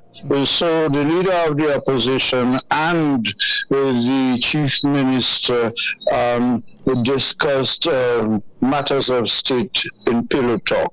Have a good evening, my friend. Have a good evening, Earl. Thank you very, very much for that. All right, that was Caribbean journalist. Have a nice day. Bye-bye. Yes. Senior Caribbean journalist there, Earl Bosque. Yes, that's very interesting. Yes, let us continue to look at some of the videos on what is happening around the world on Eyes on the World. I'm in front of the former U.S. Embassy in Tehran, a place that symbolizes the complicated and hostile relations between the two countries. And today, it frames a new and dangerous phase in U.S.-Iran tensions. The U.S. military buildup in the region is not a routine show of force aimed at Iran. It's unprecedented in scale and structure. Aircraft carriers, submarines, and long-range bombers are moving into position. This is not a ground invasion posture. It's a campaign-ready air and maritime strike configuration. Washington says the military option is still on the table, but a political decision has not been taken. President Donald Trump initially framed the pressure as support for Iranian protesters. That phase has passed. What remains now is leverage. The US has laid out clear demands: reduce Iran's ballistic missile stock and range, especially missiles that can reach Israel, completely halt nuclear enrichment and financing and backing of armed groups in the region, and remove any threat to Israel's security. Iran has drawn equally clear red lines. Ballistic missiles are not up for negotiations. Recognition of Israel is rejected outright. Tehran says it's willing to continue talks on the nuclear issue and argues that its regional role has already been reduced by war. Iran also warns that if attacked, it will respond with ballistic missiles. Potential targets would include Israel and US bases across the region. Its allies are signaling escalation. Armed groups in Iraq say they will join the fight if Iran is attacked. The Houthis in Yemen have issued similar warnings. In Lebanon, Hezbollah said in any war against Iran, it will be on Iran's side, but didn't reveal whether it's going to fight. In a message on X, Iran's supreme leader Ayatollah Ali Khamenei threatened Trump the same fate as Pharaoh and Nimrud, who fell when they were at the peak of their hubris. It is a reminder of how Tehran frames this confrontation as resistance, not concession. Trump holds the leverage of overwhelming military power. Tehran holds leverage of turning the region into chaos if war breaks out. Between them, diplomacy is trying to buy time. Regional mediators from the Gulf and beyond are working quietly. They are trying to produce a framework, even a minimal one, to step back from the edge. The decisive question now is not who can strike harder. It's whether anyone can define an end game before escalation defines it for the entire region and maybe beyond. Ali Hashim, Al Jazeera, Tehran. Don't miss out. Get a full Meanwhile, Israeli Prime Minister Benjamin Netanyahu spoke tonight and declared that a Palestinian state in Gaza will not happen. We can cross now to our correspondent in Jerusalem, Noga Tarnopolsky. Noga, can you tell us more about what Netanyahu had to say this evening? Yes, it was a rare press conference by the Prime Minister, and he was defiant as always. The Prime Minister said there will never be a Palestinian state in the Gaza Strip. He always says that there will never be a Palestinian state in the West Bank, so that covers all Palestinian territories. He said that Israel would move ahead with this crucial opening of the Rafah border crossing that's already been announced by Palestinian authorities and confirmed by the United States. But he said that Israel had agreed to this only on the condition that Israel was the security force that would check everybody and everything going in and out. It's not clear that that actually will happen or can happen. He did not talk about redeploying Israeli troops to the perimeter of the Gaza Strip, which is necessary for the completion of phase 2. Instead, he said that there will be no Gaza reconstruction. Remember, this comes less than a week after the president's son-in-law, Jared Kushner, gave a big presentation at the Davos World Economic Forum, really presenting Gaza as basically a real estate opportunity on the model of suburban America. The Prime Minister of Israel said there will be no reconstruction, full stop, until Gaza is fully demilitarized and Hamas has laid down its arms. He did not address the question of which groups, which bodies or which forces Israel may allow into Gaza in order to accomplish that. Instead, he said there will be no Turkish forces, there will be no Qatari forces. It was a big list of no's, much as Netanyahu has become known for when regarding international demands for Gaza. And he even went so far as to criticize Saudi Arabia, a country that he very much wants to normalize ties with Israel. He criticized Saudi Arabia for making its ties closer, coming closer to Turkey and to Qatar. I could go on, but it was a very defiant and it was a very suddenly organized press conference this evening. Okay, we'll have to leave it there. Noga Tarnopolsky, our correspondent in Jerusalem. Noga, thanks for the update. U.S. President Donald Trump has again warned Iran he will launch an attack if Tehran doesn't make a deal. In a social media post, Trump said a massive armada is heading to Iran. It is moving quickly with great power, enthusiasm, and purpose. He says it is a larger fleet headed by the great aircraft carrier Abraham Lincoln than that sent to Venezuela. Hopefully, he says Iran will quickly come to the table and negotiate a fair and equitable deal. No nuclear weapons, in all caps, as you can see, one that is good for all parties. Time, he says, is running out. It is truly of the essence. As I told Iran once before, make a deal. They didn't, and there was Operation Midnight Hammer, a major destruction of Iran. The next attack, he says, will be far worse. Well, earlier, Tehran denied President Trump's claims that it had requested negotiations with the United States. Iran's Foreign Minister Abbas Araghchi said diplomacy cannot take place under military threat. Our position is precisely that diplomacy exercised through military threats cannot be effective or constructive. If they want negotiations to take shape, they must abandon threats, excessive demands, and the raising of irrational issues. Negotiations have their own rules.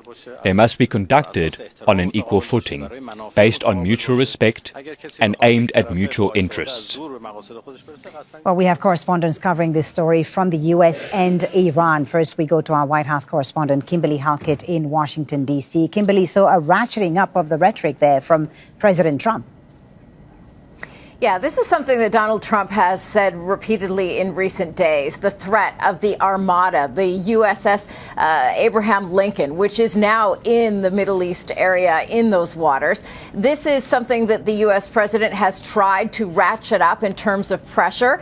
And essentially what the U.S. president is saying with this latest threat is that Iran needs to agree to a deal to limit its nuclear program and to prevent the development specifically of nuclear weapons. So what we know is that the U.S. president is using past U.S. action against Iran as the leverage and the threat to get Iran to the negotiating table. He has also said repeatedly in recent days he believes Iran wants to make a deal, but he wants to see that deal made imminently, and that's why he is, in essence, turning the screws to put on the pressure. All right. Ali Hashem in Tehran, how is this being viewed there, this new threat by the American president? How will the Iranians be receiving this?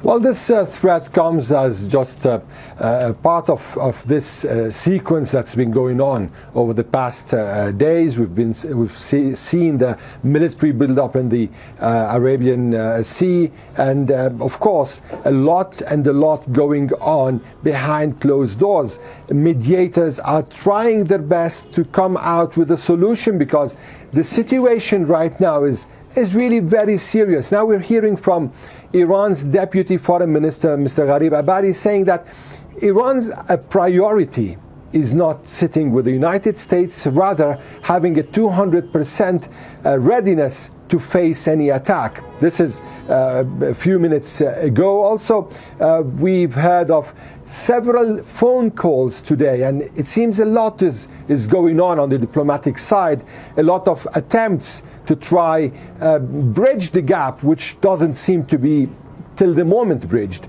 The Iranian foreign minister received calls from the foreign minister of Turkey, Saudi Arabia, Qatar. These calls are all in this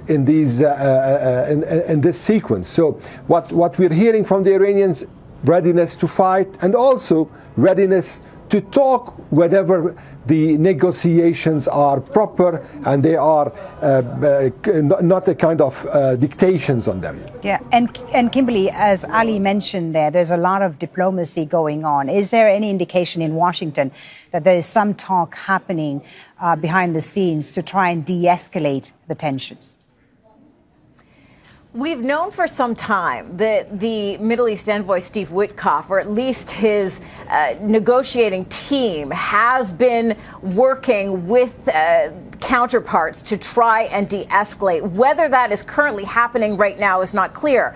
What we also are unsure about is the exact terms of the deal that Donald Trump is looking for. There has been no text that's been released, but we do get an idea broadly of what the United States is looking for from Tehran. And specifically, it's to end its nuclear ambitions, to stop it from enriching uranium to weapons grade. We know it's looking for robust verification in the form of inspections. And we also know that it's looking for a halting of its ballistic missile program, as well as an end to the support for its regional proxy forces. So the U.S. president has been relatively specific on what he's looking for broadly.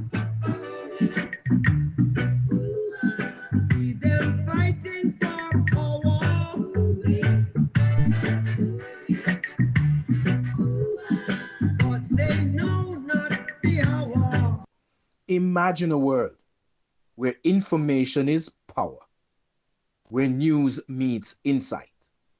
This is Eyes on the World, your personal lens. We are watching with you. Stay informed, stay curious, get the world's stories reported to you. Eyes on the World, Your world, your perspective.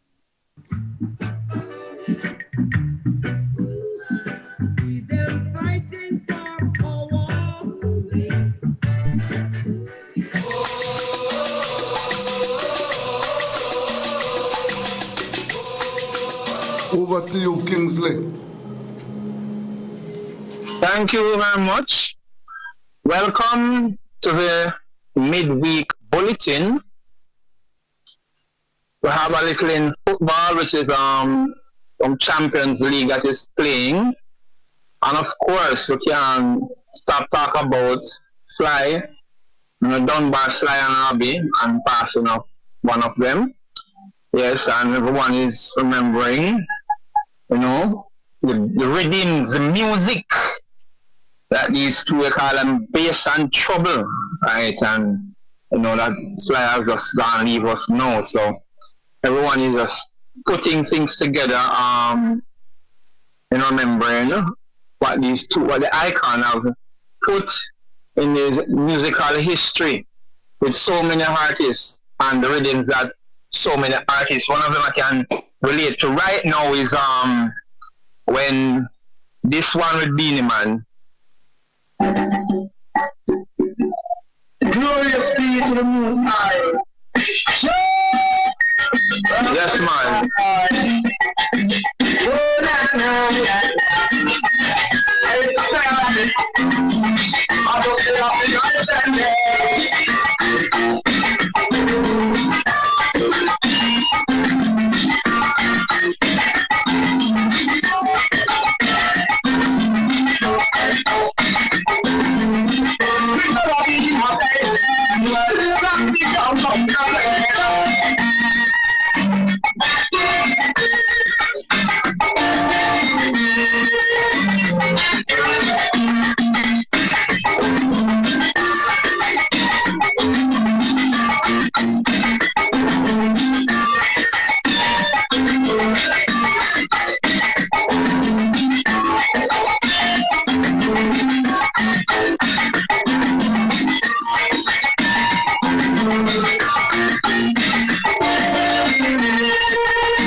Legendary Sly, the duo, Sly and Robbie.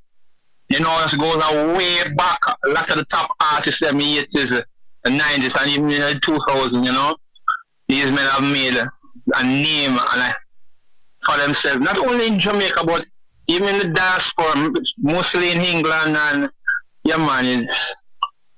most people will just tell you that when it comes to rhythms, bass and trouble, you can't forget about Sly and Robbie. You have people like Steele and Clevie and all others, but everyone have to come and as he has set that bar right there, where that Mr. Richard Sly and Robbie set the bar that you have other producers and everyone just taking a cue from that man, and making their thing, and the respect goes far for them. Yes, of course, two extraordinary music producers. Yes. They have left a legacy. A very iconic legacy. Yes. And I know that's leading up. Imagine we have two, that's what we have to plan for. We have to plan for Cat Core and now Sly and Robbie. So what's really happening now, our giants are really leaving us one by one. And, we just have to preserve the music and know that these men made their contribution, and we choose their music and everything that they have done. Cat Core, now Sly and Robbie, and of course last year Cocoa Tea and a couple more. We just have to don't throw it us one side and say them go after them, because we will be forever playing their music. Their music lives on, and yes, we just want to continue to big them up and to recognize their work, what they have contributed in the music scene. Okay, let me touch a little bit on sport, but I'm going to finish my thing with the music of Sly and Robbie. Yes, the preliminary stage of the Champions League is finished now, and when you look, all 5 English teams are there. Unfortunately, Manchester City didn't make the cut for the final 8. You have Chelsea, you have Arsenal, Chelsea, Tottenham, Liverpool that's in the top 8, and then you have Manchester City. They're all 5 English teams, and looking forward to the round of 16, which is from 9th to 24th, playing in the first quarterfinal, and the winner of those quarterfinals will play the first 8 from the round of 16, and then you call it the quarterfinal. Yes. So everything is on in earnest, and the track season is coming up on us. The indoor championship is coming up, and I know that it's going to be a very tough ask of the J3A to select this team to go to the indoor games, and that is going to be in March, because the forms of the athletes, especially the ladies in the 60 meters and so forth, you just have to know which 2 you're going to choose, because you're not going to have a trial, you know. You just have to pick those. On form right now, you have Jonelle Smith, you have Brianna Liston, and the Clayton twins. And Mr. Richard, is 4 of them, you know, and you only 2 can go. I don't know. People are saying the twins, but the other 2 girls are banging form, so we'll have to wait and see who will be the best candidate to make this World Indoor Championship team. That's promising. It's because there's no outdoor championship. Yes, this one is going to be very competitive with Jamaica looking to make their name there. Okay. Tell me something, Kingsley. Yeah. I hear some talk about boycotting the Olympics Yes. What happened? The thing with this guy, the nurse guy named Pretty, blew it more out of, because the former FIFA president Sepp Blatter, who was indicted by this present administration led by Gianni Infantino about things that, you know, could have been bypassed. That is why they get rid of Sepp Blatter. He's not doing anything better, because, see, you know, he can't make a move as to whether to take the games out of the USA, because he's tied up in the politics with Donald Trump. That is Gianni Infantino. Yes, that's what's happening, but everyone is saying it is not safe to go to the USA, not with the World Cup. But based on what is happening, I don't know the volume of games that are to be played. I don't think Canada and Mexico can pick up that heavy schedule, you know, at the venues them that are supposed to be played, because the USA has most of the match between these 2. Yeah. Right? And they have the semi-final and final. So it's a big asset to move the games out of the USA, which I don't think that is really possible. Why they want to move the games from the USA? I don't understand why. The thing is that even though you say that you have the ban from some country, you know, to come into the USA, it's something that they have explained is not that they can travel to the USA, they can go to the match, but what people are saying based on what ISIS them really not sure if they are going to be secure, because ISIS killing people, and that is what they're looking at. Them don't, unless the USA is going to step in and say, listen, during the Olympics, so that we have months long, scaled down by the ICE operation, which is border patrol and thing, will be come to a minimum. That's the only thing USA can do to save, you know. Cut down the ICE operations right across America for the months-long tournament. It is no other way I see Donald Trump can let this continue unattended, because people are going to be fear for them life with these men who cannot stick up their gun and shoot you, and you say you are trying to prevent them from doing their work. And that is how ICE operating, they must kill you with the minimum, anything minimum, and nobody don't want to buck up in that. So the only solution that I see is that Donald Trump, the president, will have to make some decisions and run this off for the month-long tournament. That it's all right, fancy and come is the only thing I see, because if this operation by ICE continues and goes straight into the summer, it is not going to be a good thing. But we have 5 months leave, 5 months. Yes. So I wouldn't panic now. I just think that the USA would make some changes to where the border patrol and the ICE thing is concerned, and welcome those who want to come to the Olympics. And because you have 20,000 tickets that people are questioning this will come. But the only way I see it is to lift the ICE engagements and for the months long until the World Cup is over. That's the only solution I see. And I'm betting my dollar that is what is going to happen. Remember that I said that this day, so it's the only way I see right now. Yeah. Okay.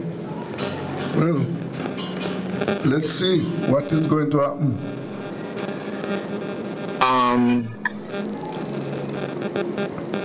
Okay, let me just finish up and go back to my Sly and Robbie.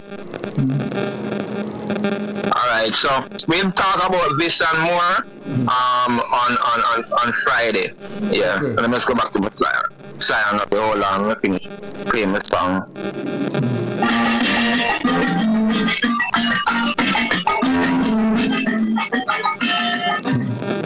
Okay, that's the end of the show for today.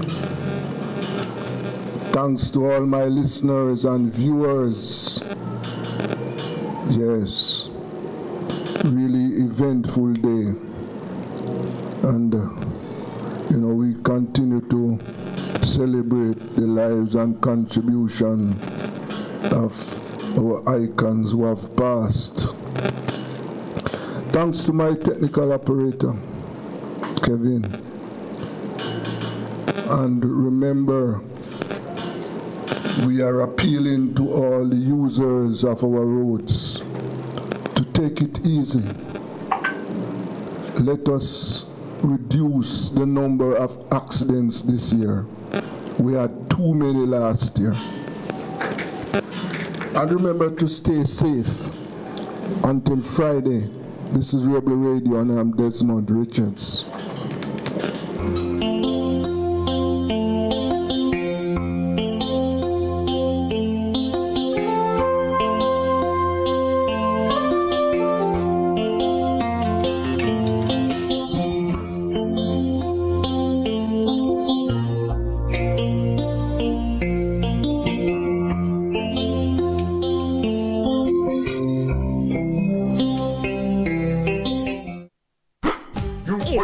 Everybody sale at New Budget Supplies. Do-it-yourself professionals and contractors. This is the sale for you. Lumber, steel, dress and form ply, water tanks, pumps, PVC pipes and fittings, toilets, bathtubs, vanities and basins, windows, paint, doors, floor and wall tiles, thin sets and grout. Up to 20% off selected items. 195 Hagleyburg Road. Telephone 923-4560. New Budget Supplies. Always the best prices.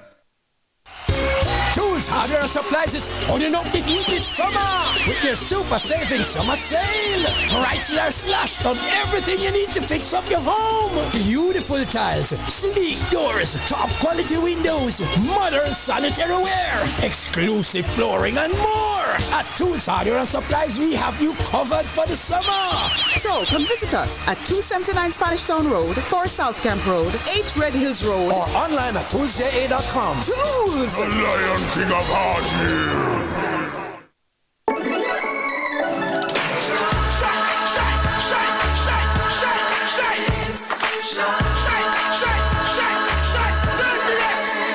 Oh, Jamaica eyes were built with fire, passion and vibes, and through it all there's a glow inside. Let's keep our shine alive. From the market to the factory floors, from the hillside green to golden shores, we're reaching heights, energy that lights the sky.